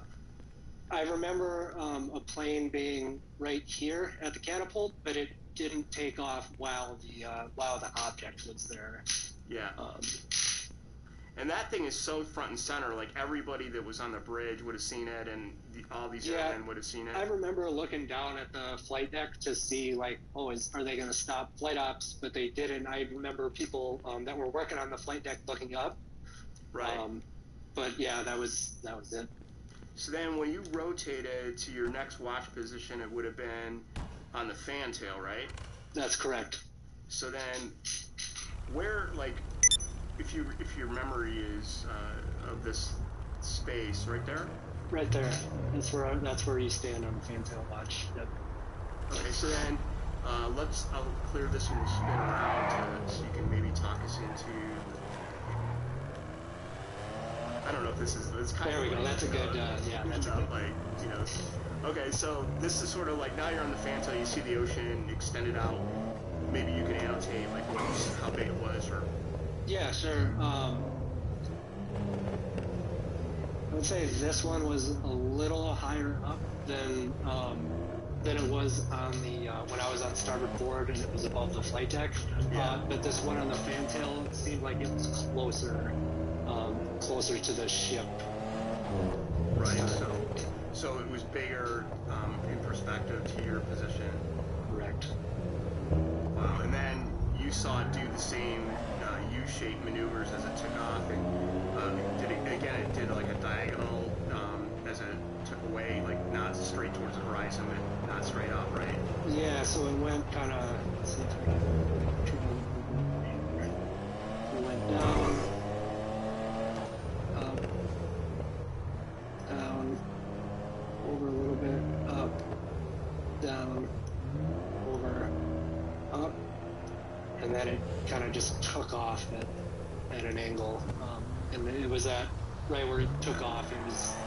It was disappeared from the sky within a second. It was super fast. That's pretty incredible. I mean, I can't even imagine what that was, but it seemed like that little maneuver had something to do with it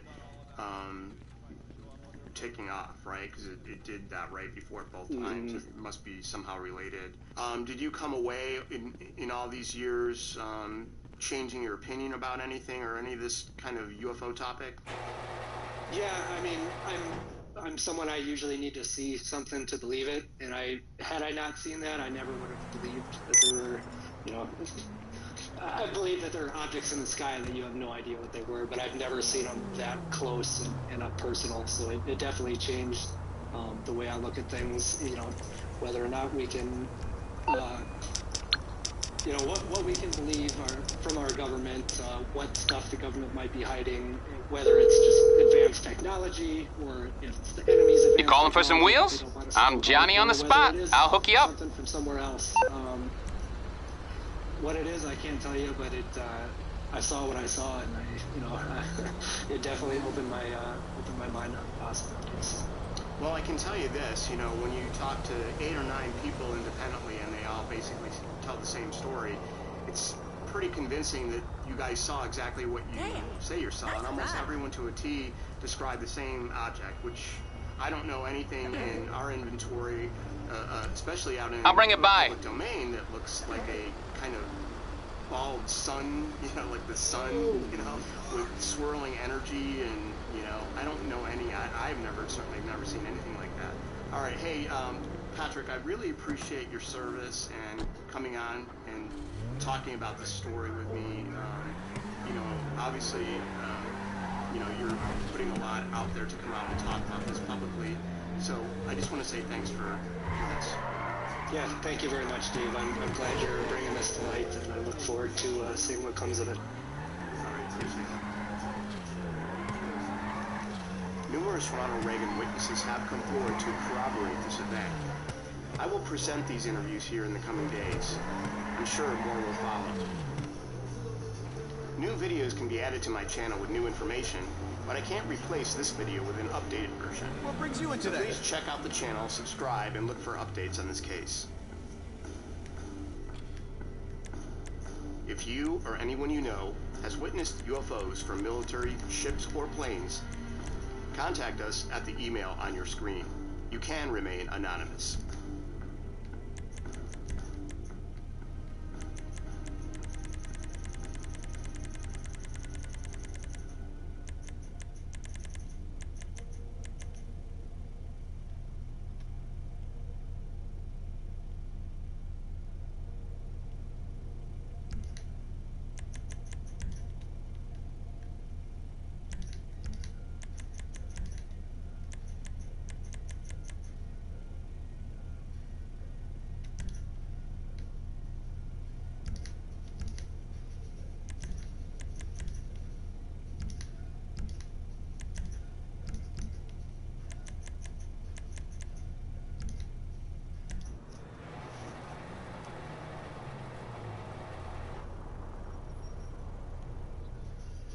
Hey stranger, my name's Gio and I'm here to tell you everything you need to know about our current giveaway. Here is what we're gonna go over.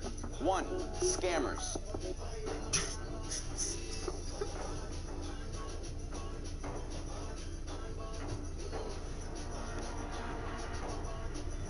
Hey guys, Dave Beatty here, creator of the Nimitz Encounters film. Today I present to you the first ever video interview about a UFO sighting aboard the Navy supercarrier USS Ronald Reagan. This case was brought to my attention by Australian researcher Keith Basterfield of UFO Scientific Research Blogspot.com. This interview with Carl Olszak is based on his article on the website soldiersforthecause.org. Recently I began researching the case and speaking to numerous witnesses. I was provided proof of service for both Carl and his shipmate Derek Smith, as seen in these cruise book photos from 2004. As of this recording, the exact date of the sighting is still a mystery, most likely 2004. What follows is my first interview with Carl, as well as Derek Smith's recollection of the UFO. If you'd like to find out more about this case, head over to thedebrief.org, or check out my article on medium.com. Links are in the description. I can always be contacted at anon@thenimitzencounters.com or on Twitter. Don't forget to like this video and subscribe for updates to this case. More interviews to come. Thanks for doing this, Carl. Hi, thanks for having me on.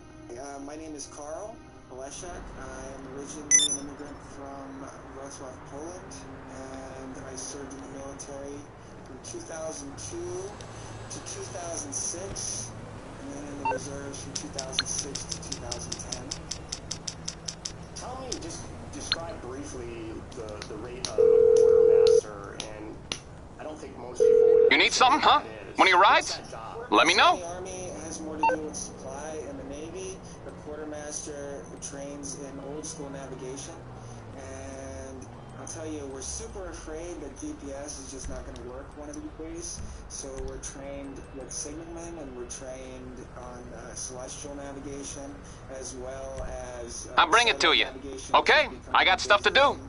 So I actually had a part to play in VMS technology, which was some of the original technology for autopilots of ships, and what became Google Maps later.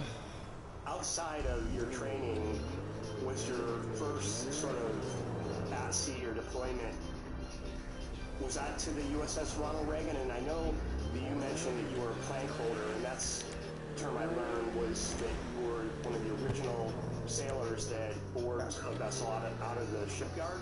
That's right. That's right. And I was also received some letters of commendation for helping to build the ship and being there in the shipyard. It was a weird time. The Navy is commissioning the aircraft carrier USS Ronald Reagan. This is the first time a Navy ship has been commissioned to a living president. I believe that the USS Ronald Reagan was commissioned in...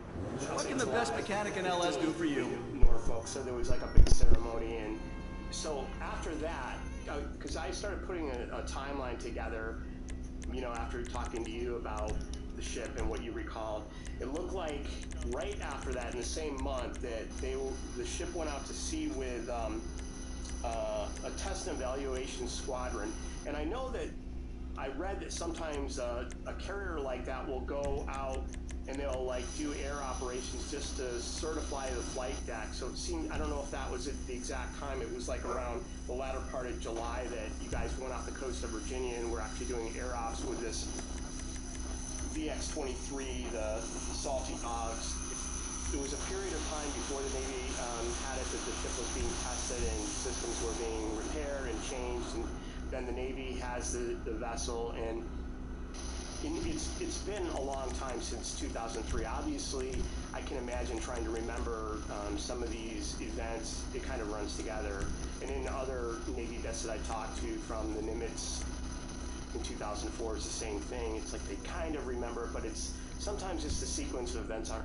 Now, with the Hurricane Isabella that was approaching the East Coast in September of 2003. So this would have been a few months later after you need to receive the ship, and the ships that are there and go out to sea. Tell me a little bit about that. Were you on the ship at that time, and what was that like? I had an apartment in Jet at the time, and it was just a matter of packing all this stuff. They didn't give us a lot of information. I just knew we were going out to do hurricane avoidance. I don't remember getting out there, but it's the watch itself that I reminded myself of over the years because I knew that it was important. You know, when something important happens to you, you kind of run it over and over through your head, and you get details kind of wrong, but my memory's really good.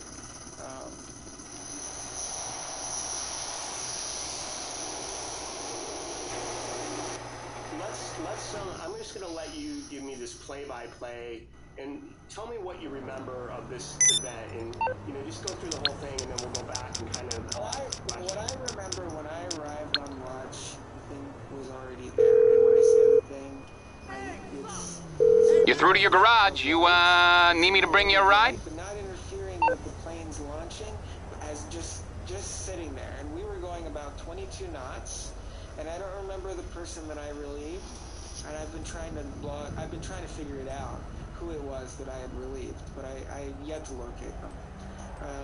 But I'm pretty sure it was there, and they were like, I don't know what that is, I don't care. You know what I mean? Like they had an attitude like, I'm going to my rack, I don't care, don't even bother me about this shit, you know? So, this thing is there the entirety of my watch, and because the officers are ignoring it, I'm forced to ignore it.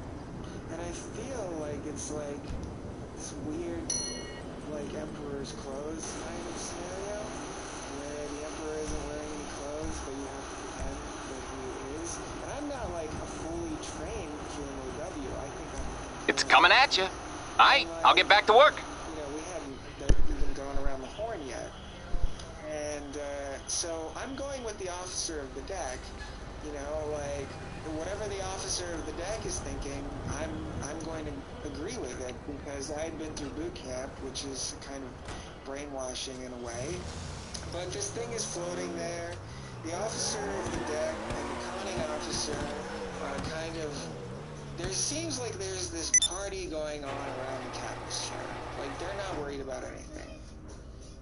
And some... he didn't say much to me. I included some of the stuff in my article. But, he had this great quote. When Derek Smith came back up, and Derek Smith was on the catwalks, and he's right below this thing. So Derek was a lookout, and he was outside the bridge on the catwalk, outside of the on the superstructure, and he said that he was with another. We've been trying to find her, but I don't think he was able to give me her full name. You had a recording of a small interview that you did with Derek Smith, and I'm going to play just a snippet of that right now for the audience.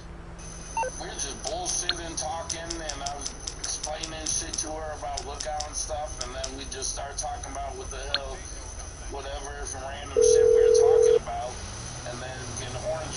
I'm on the clock. What you want? Some wheels? And she looked at me, and I was like, what the fuck is that? So it was behind you guys? Huh? It was behind you? No, it was in front of us. It was in front of us because we were on starboard forward. So when you're on the island and starboard forward, that's you got I'd say about 70% of the flight deck in front of you. And I remember we were looking down at the flight deck, and you had airmen on there and everything. And me and her were just looking at each other, and then we looked down at the flight deck, and all the people on the flight deck was looking up at the shit. It's on the way. What is that? I couldn't recognize that shit. So I looked at it through the big eyes, and I still couldn't tell what the fuck it was. It was crazy, man. It was...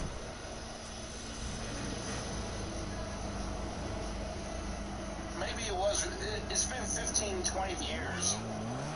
From what I remember, I thought it was like oval shaped, but like a sideways oval, but it wasn't solid, man. Like it just seemed like a gas or something, and I couldn't put two and two together, man. I couldn't tell what the f it was, man. I do remember. Let me go back. I can't remember when it disappeared. What miracle did you want me to It perform? disappeared.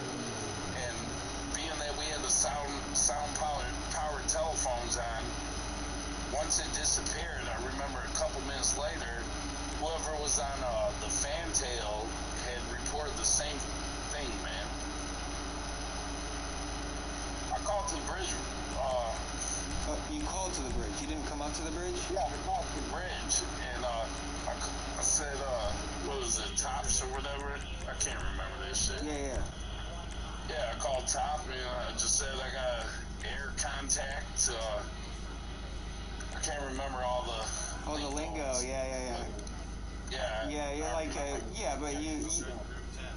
But one thing I do remember, because we rotated with starboard forward, I forget the other two spots, what they were called, but we rotated and then we'd go into the bridge and we'd do helm and lee helm.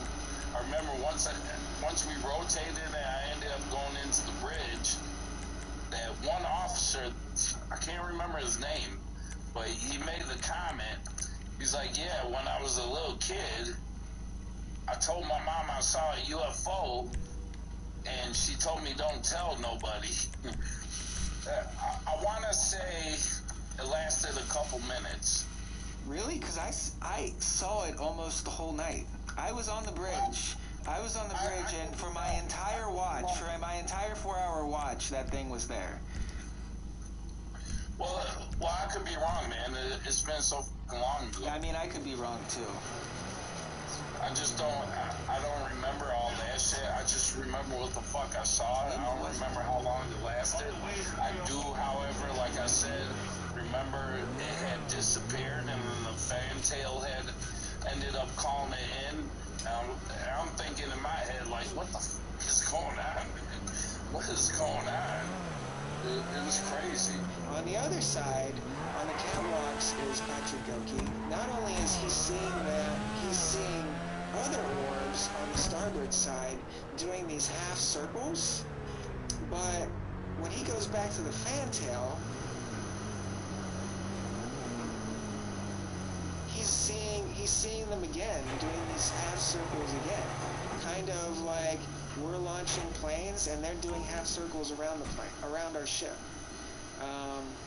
I mean, the surprising thing to me is that certain people didn't seem to see it, but I've always counted, you know, what people saw and what they didn't see, what they pretended to see, or whether they were freaked out by it, which is the normal response. What was going on that ship was just strange, you know, that, like, enchanted, you know, that we were enchanted by something. Here's, I just pulled up this 3D version. It's not Reagan, but kind of, well, I guess maybe it is. It says 76, so maybe it's pretty accurate. There's four catapults, 1, 2, 3, and 4, right? Right, and I don't know if they start, you know, left to right, like you have the nose. It's been a long time since I knew all that. The fantail is the very back.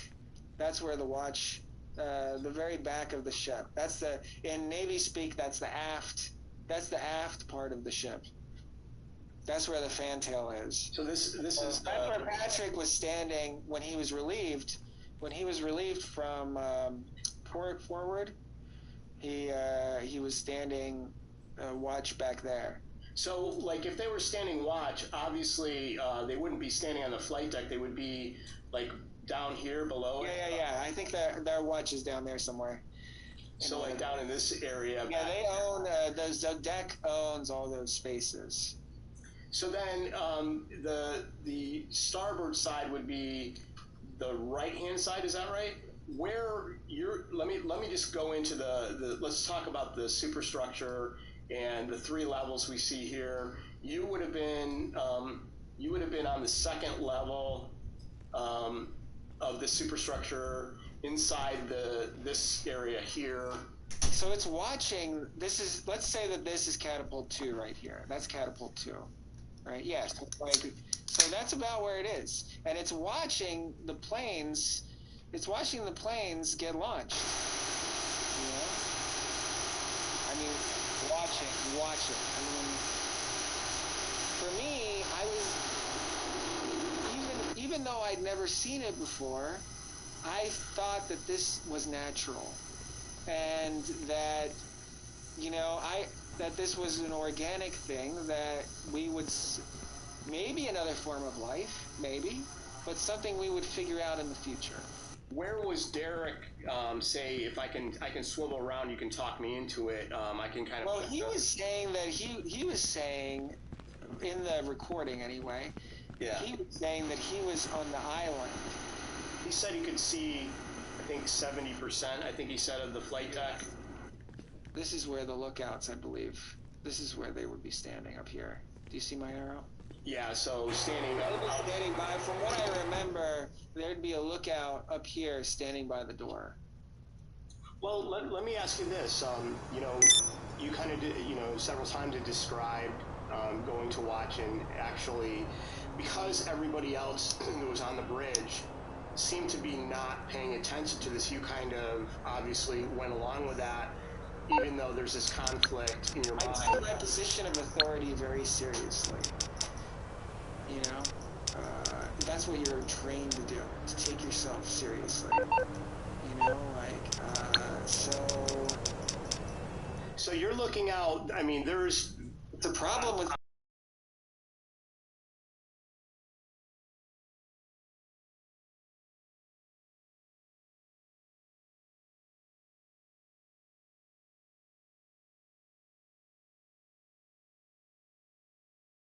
seat here, because you're on the second level of the superstructure and there's lots of big windows seeing people on the flight deck looking up at it. So it's I know that I'm sharing.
Didn't even fly like that either. Yeah. Main thing is just that the weird transmission in some of these cars. Like, if I can find a car that stays in gear, I'm good. But if it like shifts up on me, then I just have trouble. Oh yeah, let me send you an invite. Like that. Shit. And I was waiting. You know Splurge, a person named Splurge. Yeah, I remember him. Yeah, I just hopped in his car meet and waiting on you. Yeah, he's chill, dude. He has normal people join his shit. He cruises around the map a lot. Gets to cut up in traffic and shit. Oh, is it me or like this PS4 stuff? Like, it glitches out a lot. My map is starting to glitch out a lot. Yeah. I was flying my oppressor like just through the map. Like I fell through my whole fucking map. I don't know. Feels like PS3 now. Like shit's weird. I know they patched a bunch of weird bugs and shit, but then again, it's like the more stuff they add to the game, the more things go wrong with it. Oh, I don't see anything. Feel like I can like fucking retard. What you need, boss? Some wheels? I can bring them round. Yeah, I was trying to play with you guys yesterday. I guess your notifications was off. I was like, man. It was you, Oscar, Raven. I was like, damn. Yeah, shit. Blew up fucking Oscar. Yeah, I got tired of people fucking asking me about meats and shit. I was just like, turn this shit off.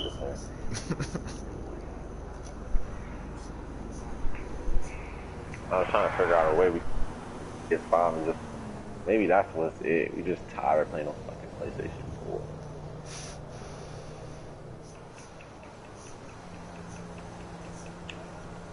Like, and honestly, bro, I was just waiting to get that text that you got PS5. I'm trying my best to try to get one. I'd like keep getting like random notifications on my phone about like Best Buy restocking up, but it's like a 2-day-old like article and shit. I'm like, what the fuck? This doesn't help me. I haven't seen any PS5s yet.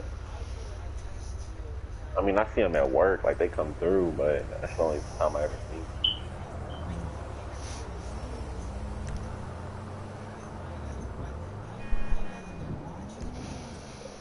What did you think about the new cars? Are they worth it? Yeah, they're cool. Then they added a couple like new modifications to a couple cars, like the what is it, like the Zentorno, the Sentinel XS. Good to see you doing okay. What else? Some other like random. I didn't know that. Yeah. You know what they did to the Zentorno? They added like some like splitters, some like race splitters to the front, and then you can add like the primary color to the rear bumper a little bit, so it's not just like all that black. You gonna hit me with it? Okay. No, I kind of like but hate that they're upgrading PS4 because I just know they're gonna leave us behind, bro. It kinda sucks. Like I'm just waiting on them to leave our ass behind. I think it'll. I'm surprised they even gave us this. It'll still be up until GTA 6. Kinda fucked up. I'll get back to it then. And, oh shit. You can buy 2 new properties, so you can get like 20 more car slots. I want to buy a Futo.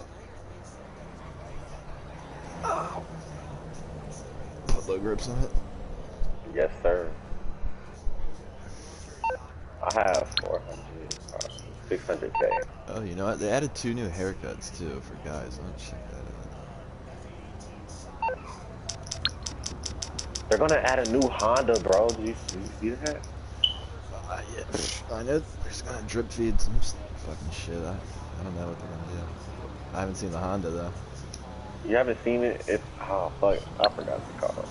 I think Occasion 9. It looks like You calling for some wheels? A Honda I'm Johnny SI. on the spot. I'll hook you up. Huh. That's cool. I know. I'm waiting for that. Oh, I guess you could say it looks like a Honda SI or the ones from Too Fast and Furious. I mean, not Too Fast and Furious, Fast and Furious 1. Yeah. It either looks like that, or you can say it looks like the SI in the back. I'll get there as soon as I can. Okay, I got stuff to do. Oh yeah, I guess in the Camaro too. Yeah. I wonder how that'll be. Hopefully it's fast. Sounds good.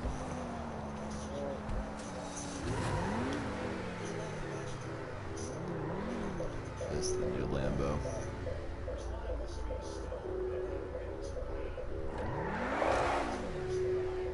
Hold on, I'm trying to see. Alright.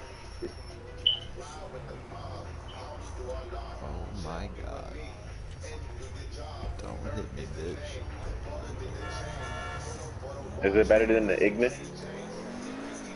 I don't know, I haven't tried like testing it. It's fast. Holy fuck, this shit feels fast. It goes. How much is it?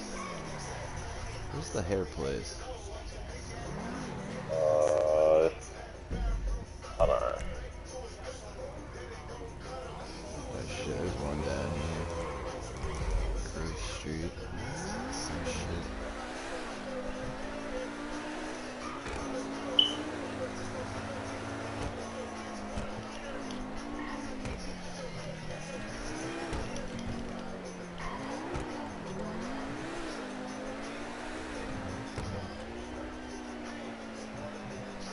kind of looks just like the Ignis to me though. I mean, in the back, yeah. I don't know. Yeah, like you can put the smooth hood on here. It's got like an active spoiler and shit. Let's see how the doors open. Okay. I was gonna deduct some points if the doors just open regular. Why, hello there. Have a seat. Shit. So only let one dude go at a time. What the fuck? A mullet and the two black. Wow. Yeah, that don't suit my fucking face. A mullet. Try a mullet. What the fuck? I see JJ with a mullet. Hold on, let me see. I'll try a mullet, man. It's a fucking straight hair mullet. What do you have in mind? It's like. Let me try. Mullet. Oh, that's what I got. Okay. Oh hell. Where are my glasses? I don't know, bro. I think I look pretty smooth. You give me some Air Forces. I'm the man. Oh. Oh man, mullets are coming back. I should put this at least.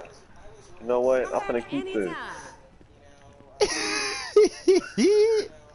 I got some mullet on me, man. You already know I'm feeling good. And I'm hot. Oh shit. I'm gonna call me a fire real quick. I'll rock the mullet for some time.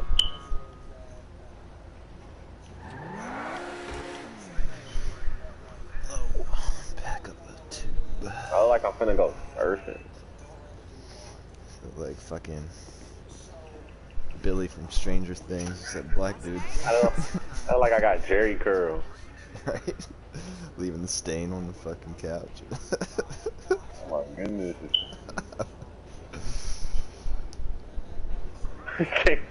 You can't rev your car near my hair, my shit gonna set on fire. Right?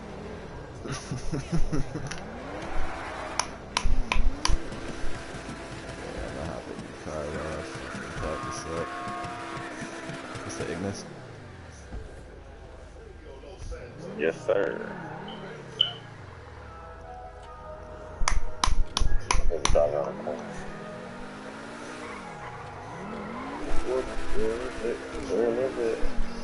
Yeah, the heist pay out more now too. You said it went down?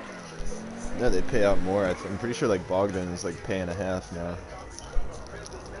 Oh shit, for real? Yeah. Oh, and I fucked up my car. Oh then. See, I thought they weren't gonna really fuck with that because we're still trying to make the fucking money. Yeah. At this point, with the game being so old, I guess we're just trying to encourage players to get on so they can get stuff easier.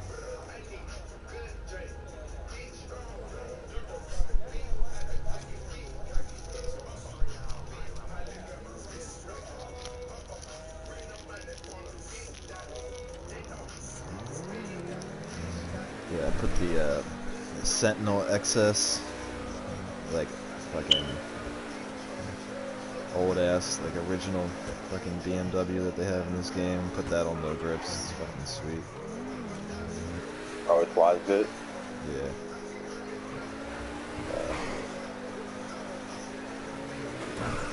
Seems like every other, I mean, most other cars really doesn't do much. I want to try the Perumbra. What about that? The Penumbra is weird on low grips. I tried that. Oh, for real? Damn. It's How about the older 350Z, the Apocalypse one? Oscar just put that on low grips. That probably works pretty good. I was gonna try the regular Dominate. Yeah, the Penumbra FF, that thing's like too stiff. Maybe the original Penumbra, like the big fat bubble one. Yeah, that's the one I was talking about. Oh yeah. Try that. Holy fuck. Actually, yeah, that'd probably work pretty good. Yeah, I'm probably gonna try that now. Gotta go. I got orientation at another job at like 1. Oh, really? Yeah, some new job called Alcon. It pays better. What's up?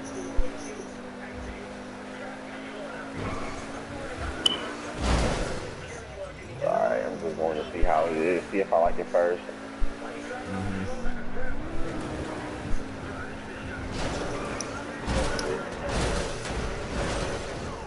I think my driving skills went away.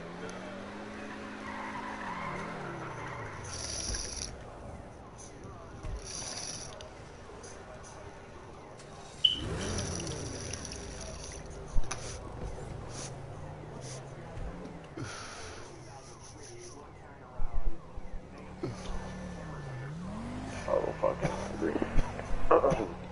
I am gonna probably DoorDash.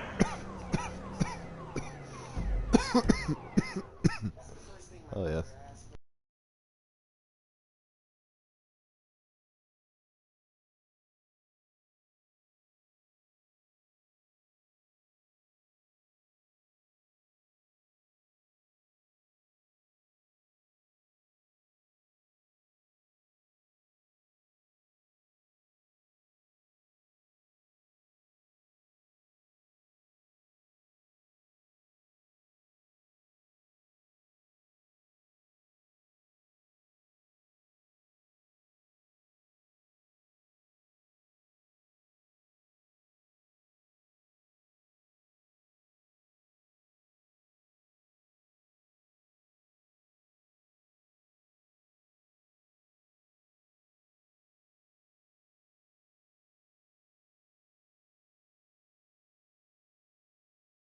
Quick.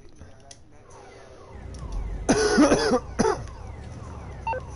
let me try that.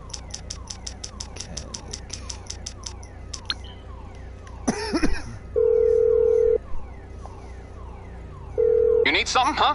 One of your rides? Let me know.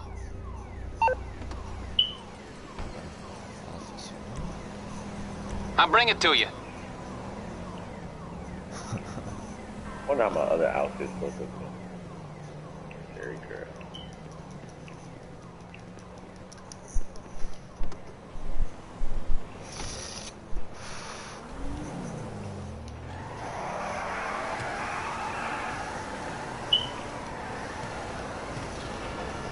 Oh God.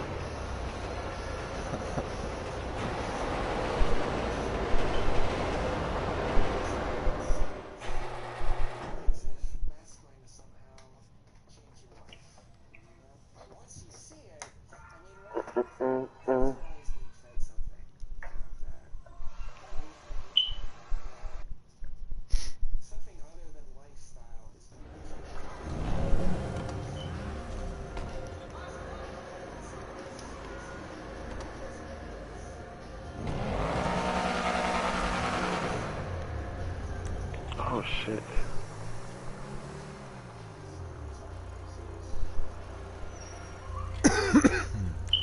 Oh shit, alright.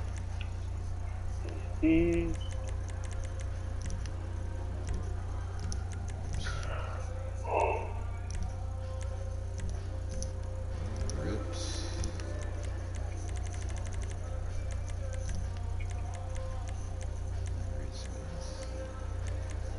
Ew, not delivery.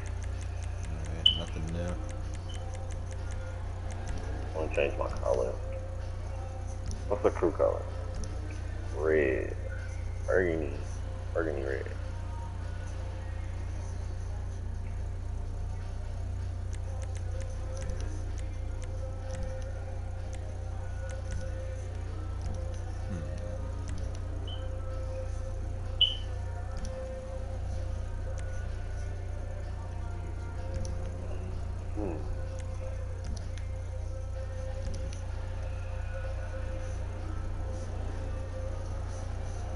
Fuck it, I'm just gonna leave that for now.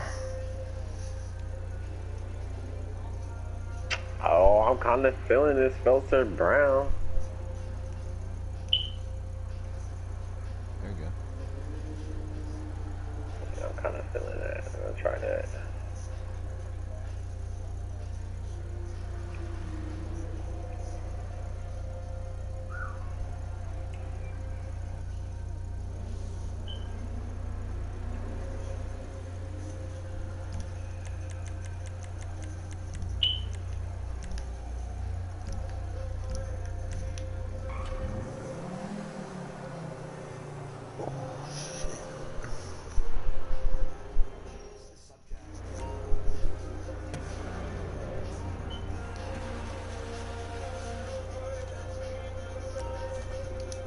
see what this thing can do.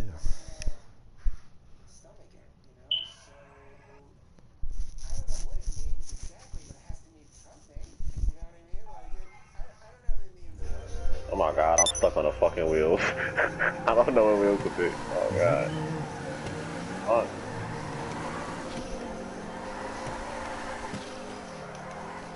The Stancy first.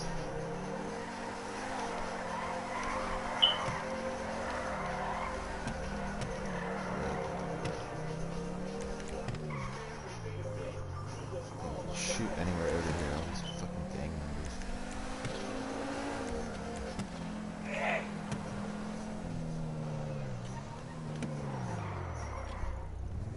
I would have thought you can just automatically cars since you can put logos on it. Oh man.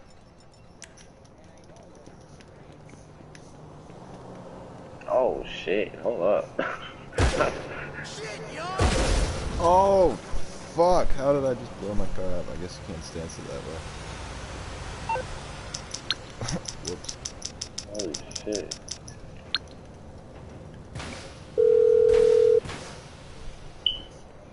Hello, this is Morse Mutual Insurance. I'll do my best.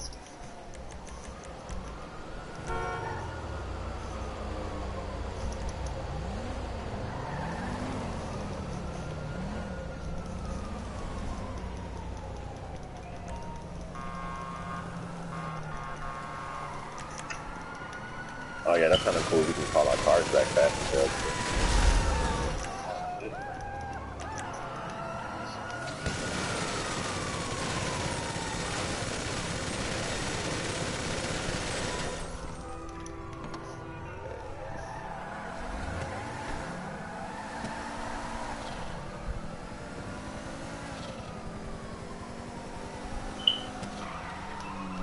Oh, you can double clutch it a little bit.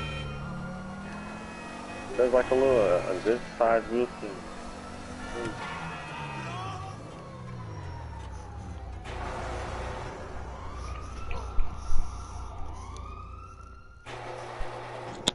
Yeah, I need to change the wheels. Another thing.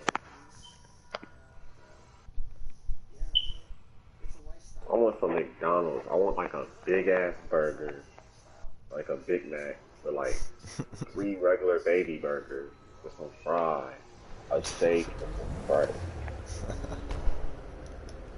Oh, that sounds so fucking OP.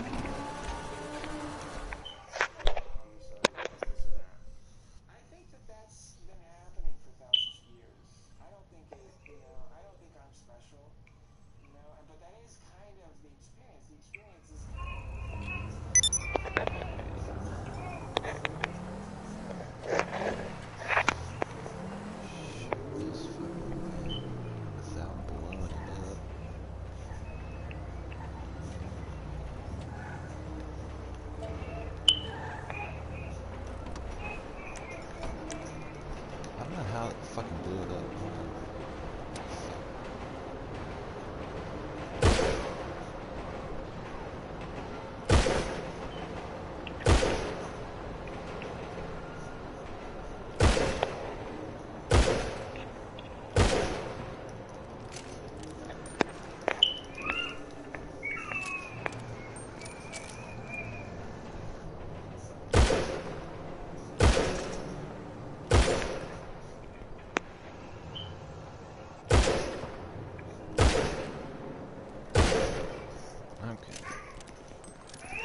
And the stock wheels is better than the fucking custom.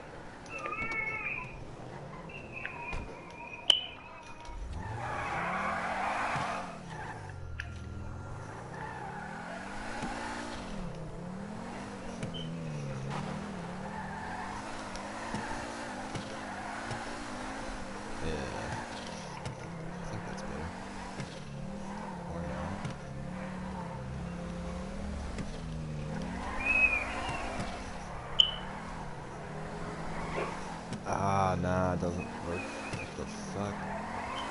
It doesn't? You have to, like, find, like...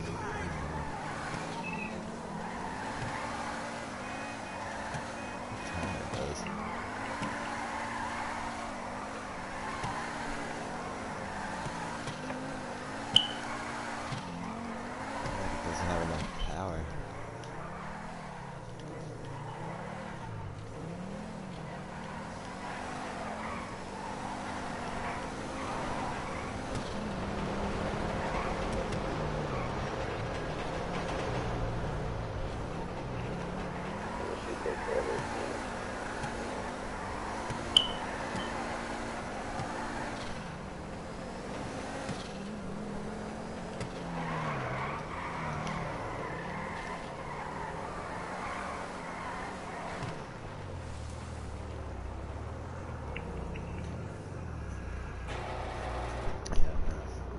back to regular. Oh damn, I'm not even done dancing. I don't want to finish.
What you need, boss? Some wheels? I can bring them round. The skyline. R34, 22. Shit, either of them. Either of the GTOs.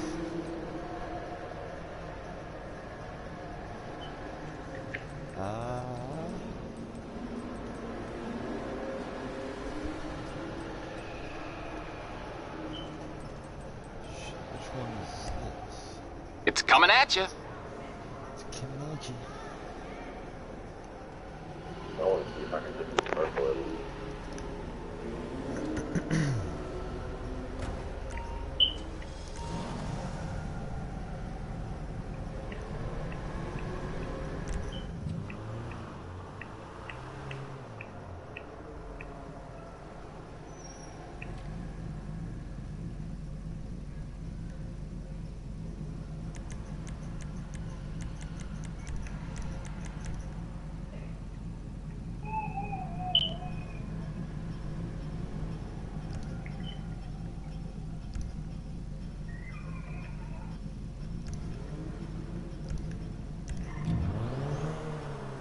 Yeah, this car's alright.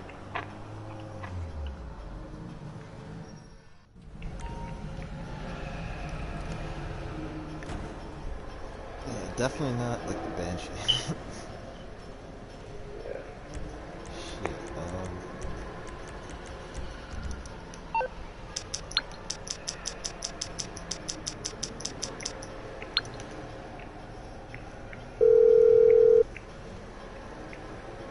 You through to your garage. You, need me to bring you a ride? Oh, I want to do my DSTR.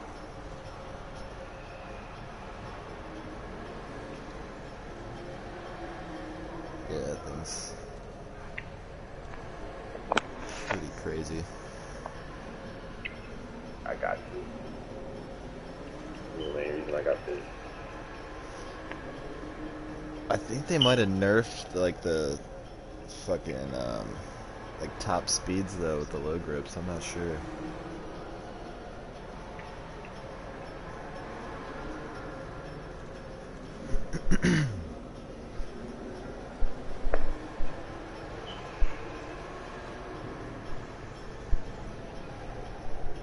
What are you after? Yeah, after this, I'm gonna try to. It's on the way. Regular. I'll get back to it then.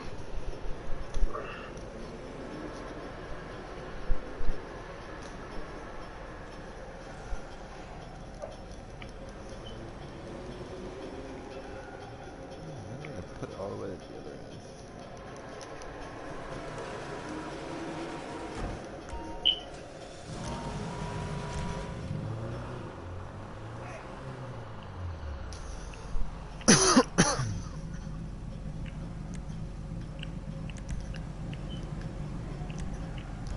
Whoop.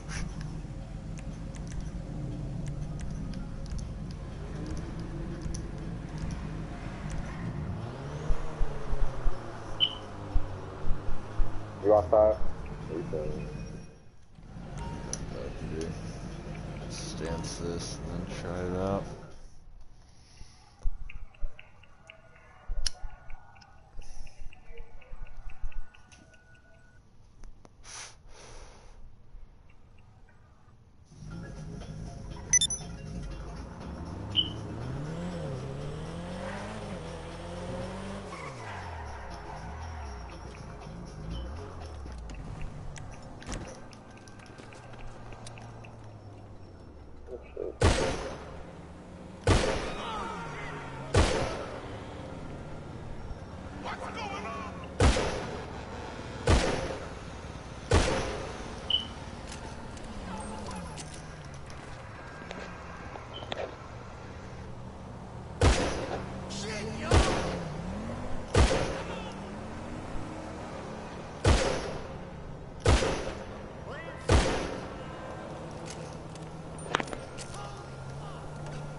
This works.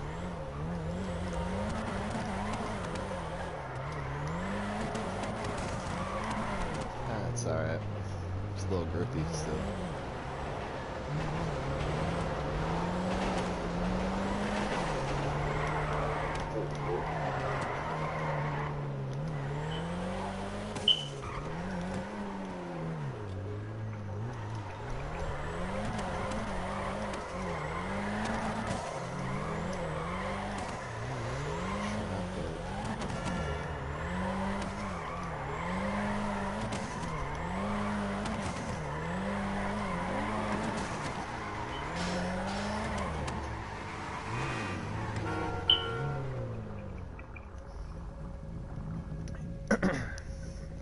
Yeah, that thing likes to go wide.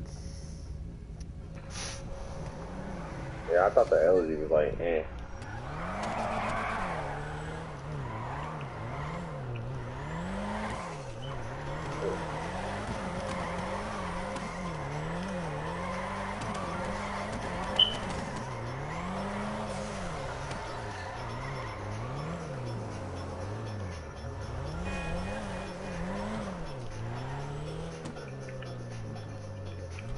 Let's go on the freeway, let's see how fast I go.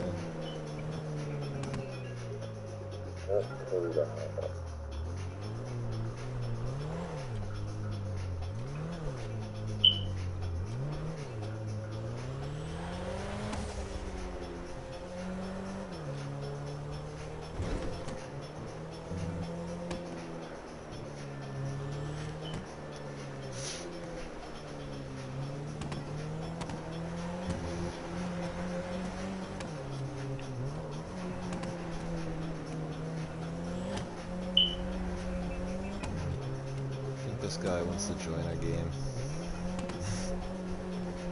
Who? Some guy watching the stream.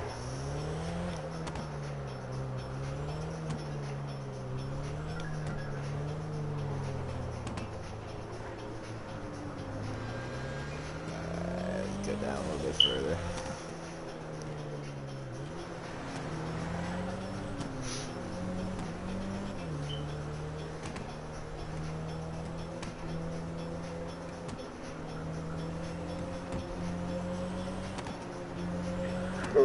Flying all over the goddamn thing.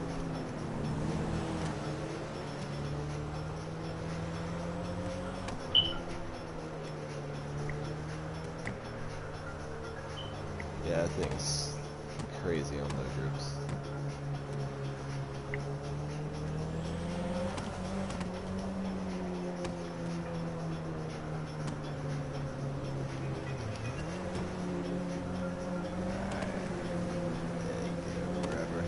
Stay here. Alright. This is where I'm most likely to glitch out. At the sign right here coming up. Alright, 3, 2, 1.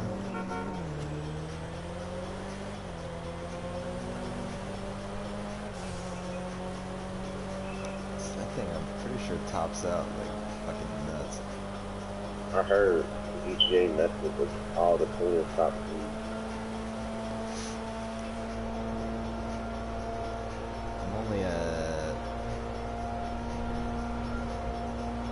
can't even hit 120.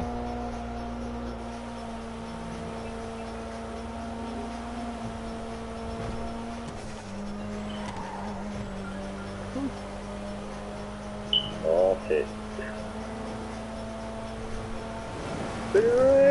Oh shit. There you go.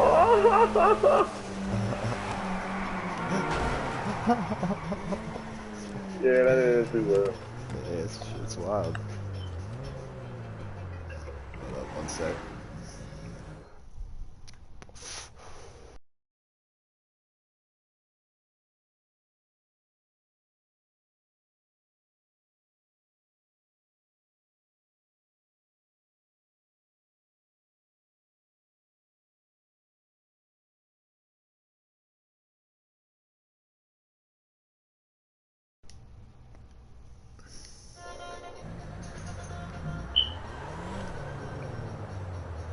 Oh shit, hold on.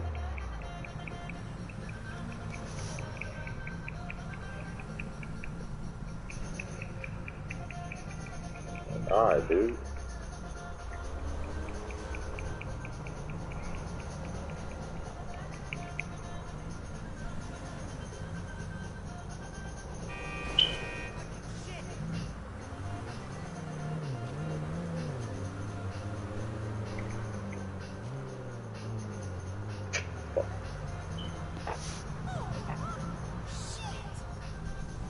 Is that on Lowe's? Yes, sir. It is? Did you get that from somebody? No, I just put it on low. Oh, you just put it on? I think yesterday or this morning.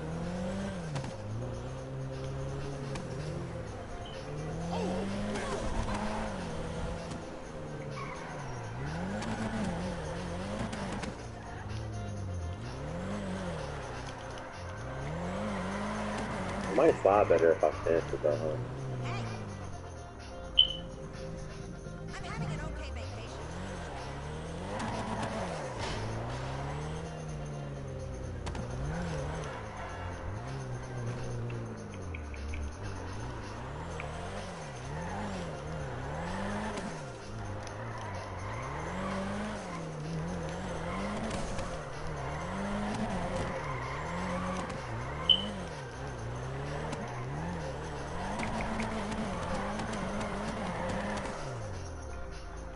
Oh, that sounds like some Need for Speed music in the background.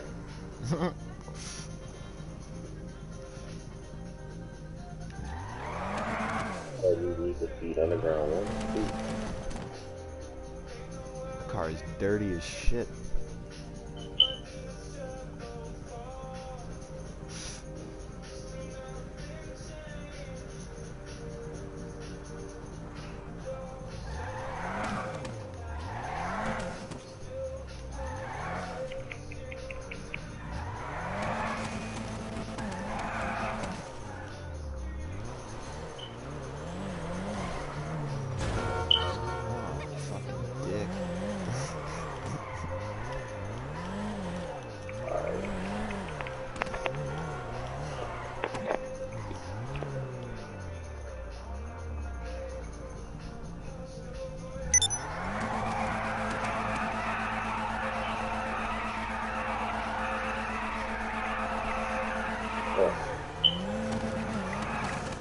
That's still right.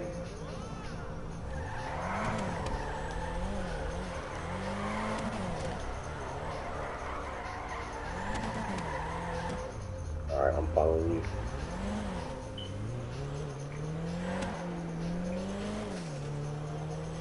Damn, I wish this can double clutch.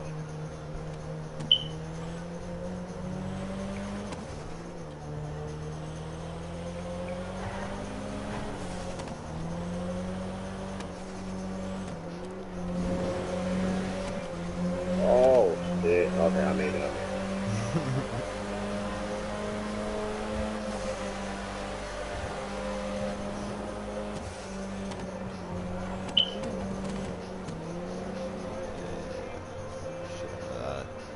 Try to find that figure 8 spot.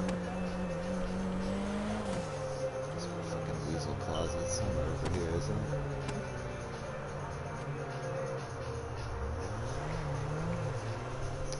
shit, down one. God damn. Sometimes good tires do kind of get annoying.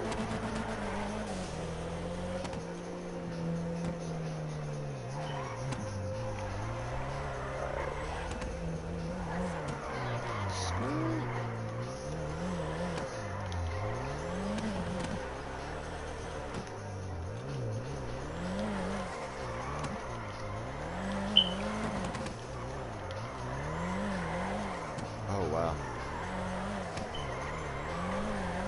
Kicks out a little bit. Oh shit. That's tough. I'm not used to that. Shit. Holy shit.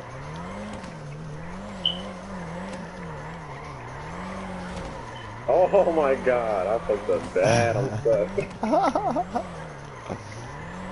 Bro, my car's through the fucking thing. Are you stuck in there? Oh my god. Bruh, you can't be serious. Thank you. Blessings. I have to like let off my gas and shit a lot. It's like weird. I can't like hold my throttle. Maybe it's just been a long time for it. I mean, I don't know. It's been a long time. It feels all weird. We're playing Car X. Oh, I cannot do this music right now. Oh my god.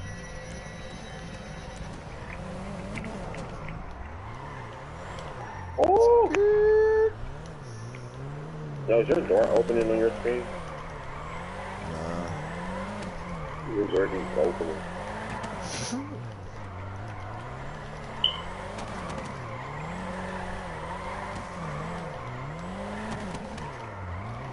Oh shit.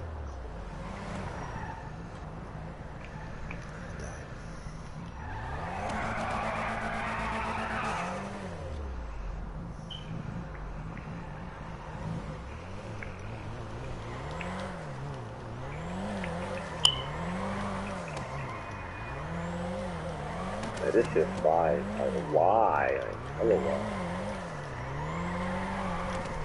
Damn it. A little bit too wide. Kinda hard to control.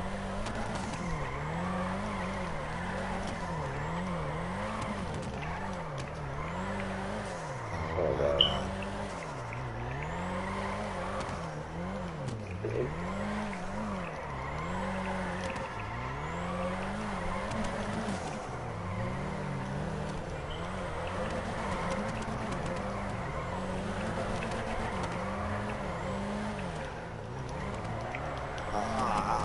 Come on, you big. Oh, that was kind of okay. Fucked up right here. Oh, I thought I was gonna fuck up. Yeah, and I fucked up.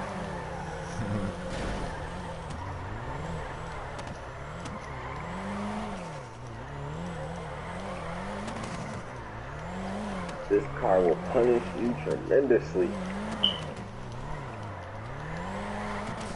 Dude, it's so weird. Like, if you wanna fuck up A, you gotta do A1 to drive me.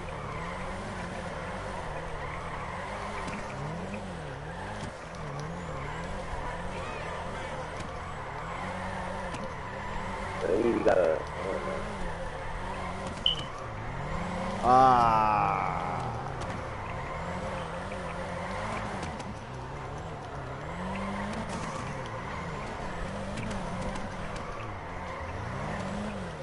So you gotta correct the counter steer and then like,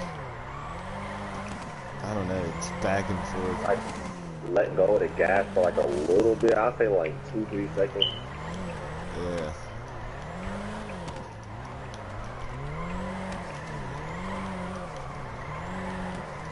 It's like when you feel like you got it, that's when it just fun. Yeah, you do have to like feather the gas like that. I keep stopping.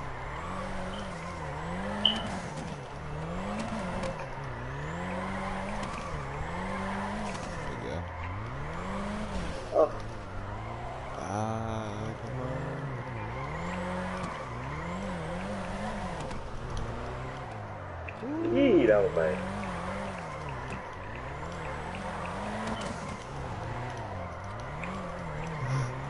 Suicide.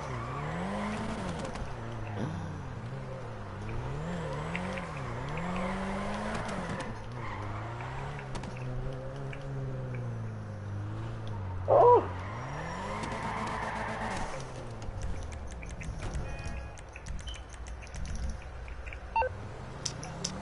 That's it. Where'd you go? Oh. I'm on the clock. What you want? Some wheels? Man, I remember when we used to have this place jumping.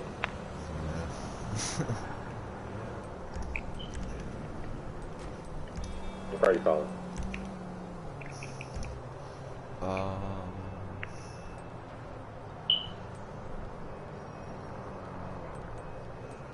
And if I go on a Honda Retro. I'll get there as soon as I can. Aight, I'll get back to work. Pretty sure this is on the groups. What the fuck?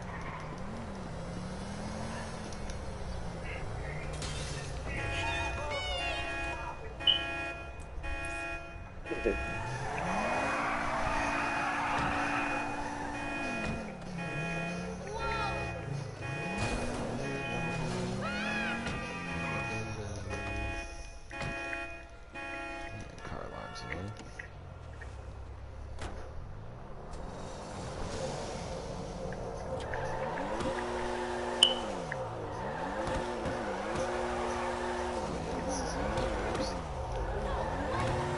Shit, I got caught.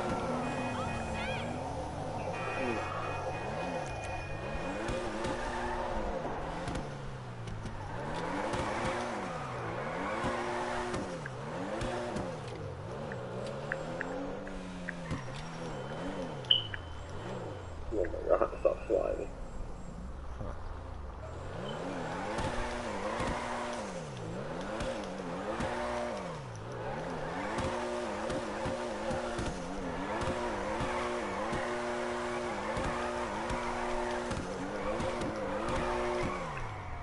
Oh, this is a little different.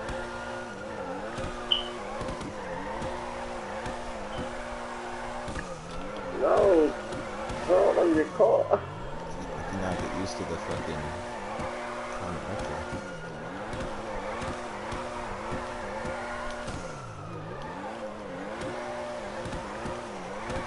I think I like it better with normal tires when you stance it. What the fuck? This is weird as shit.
I hear my parents say that cheese in the bottom.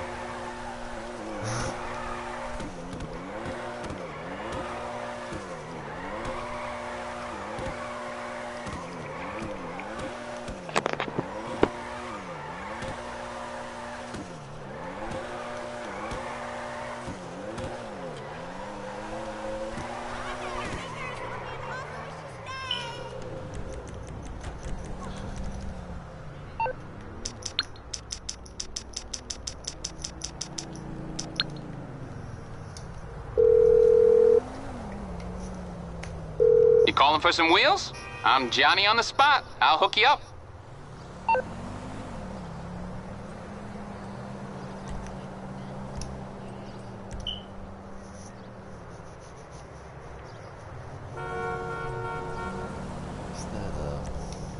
I'll bring it by.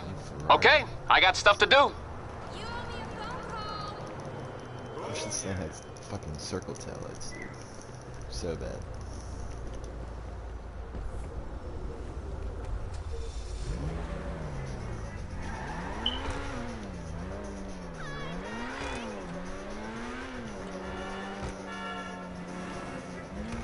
Yeah, matcha.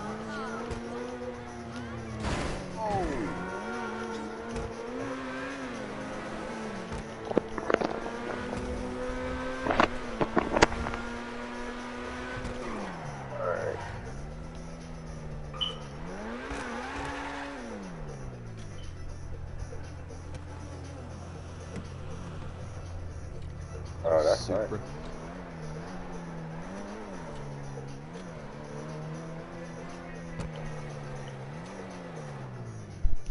What brings you in today?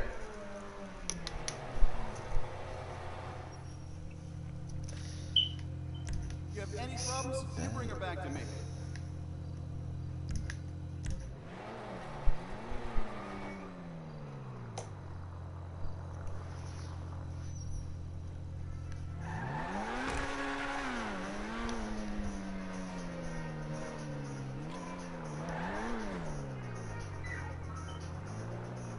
What's that blue dot? I know, I'm going to it. It's either a car or a sleeping guard. I haven't went in it yet, I'm waiting on you, but it looks like 2 people standing behind a hydraulic car. Oh, it's the fucking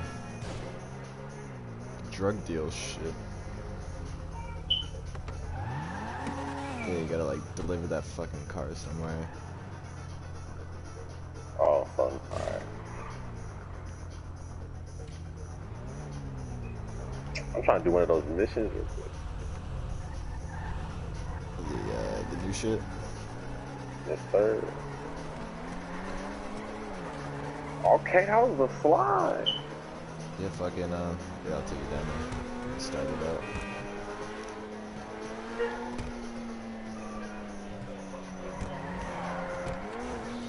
And I crashed out.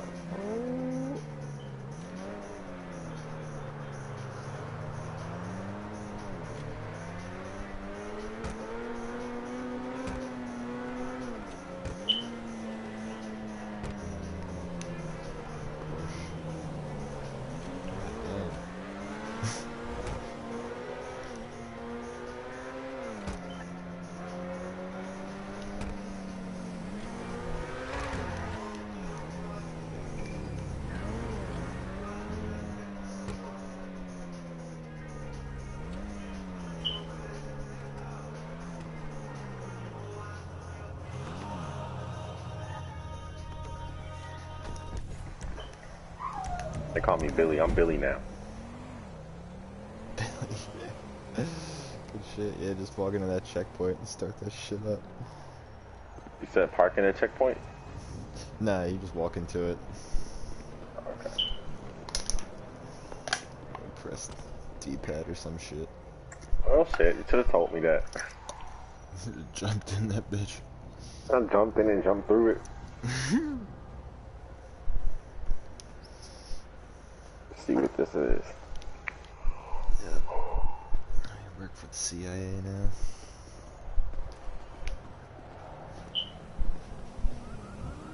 Should I put it on? Yeah. I mean, I've done them, so I know what to do.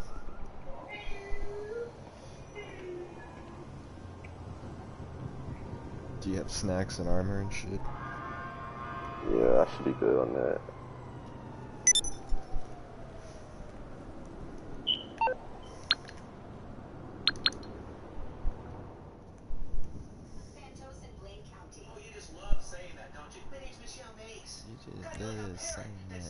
Let's do this.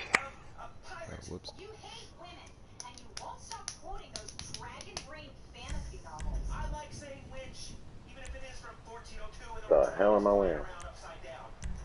I don't like that. Look like something Billy would wear.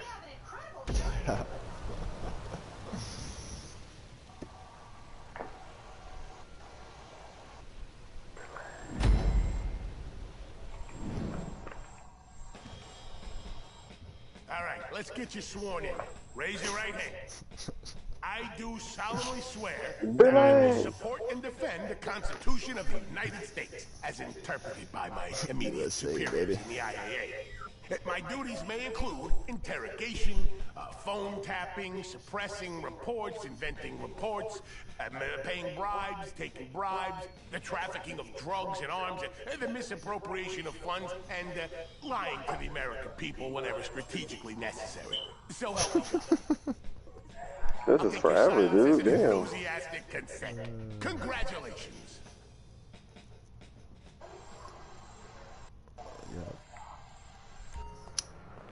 Hey, what's up, man? Welcome to the IAA. Right.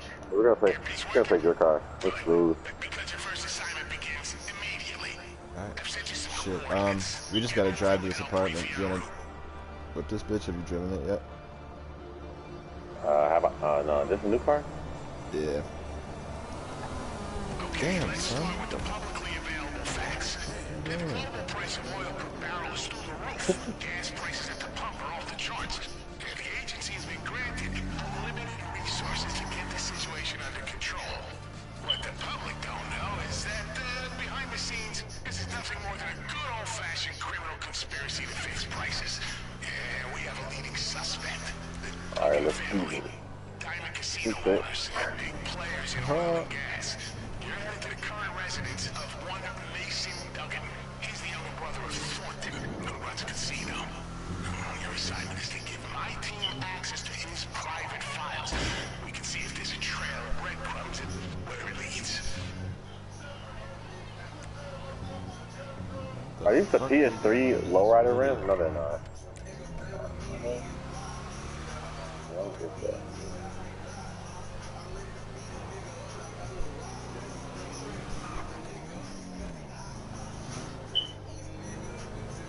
Alright, we're here. Time for the drop. Alright, you ready? Billy Sock kick. Let's do this.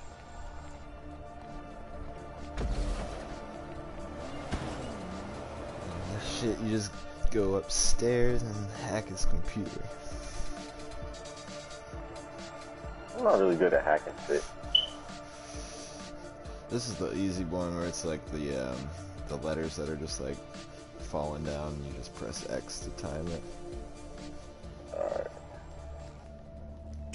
Wait, is he home? Nah. Oh.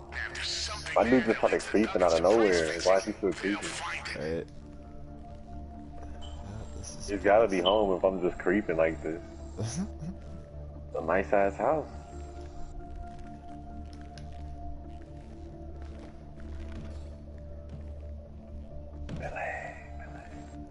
Where we? Oh. I've given you access to our standard issue hacking software on your phone. You're probably familiar with the program. We've been going third party with this stuff for years. Yeah, what? Look. It said 10:45. Oh my god. Hey, bro, I got orientation at 10:45. Shit, you got a dip? Yes, bro. I thought it was at 1. That word. That's crazy.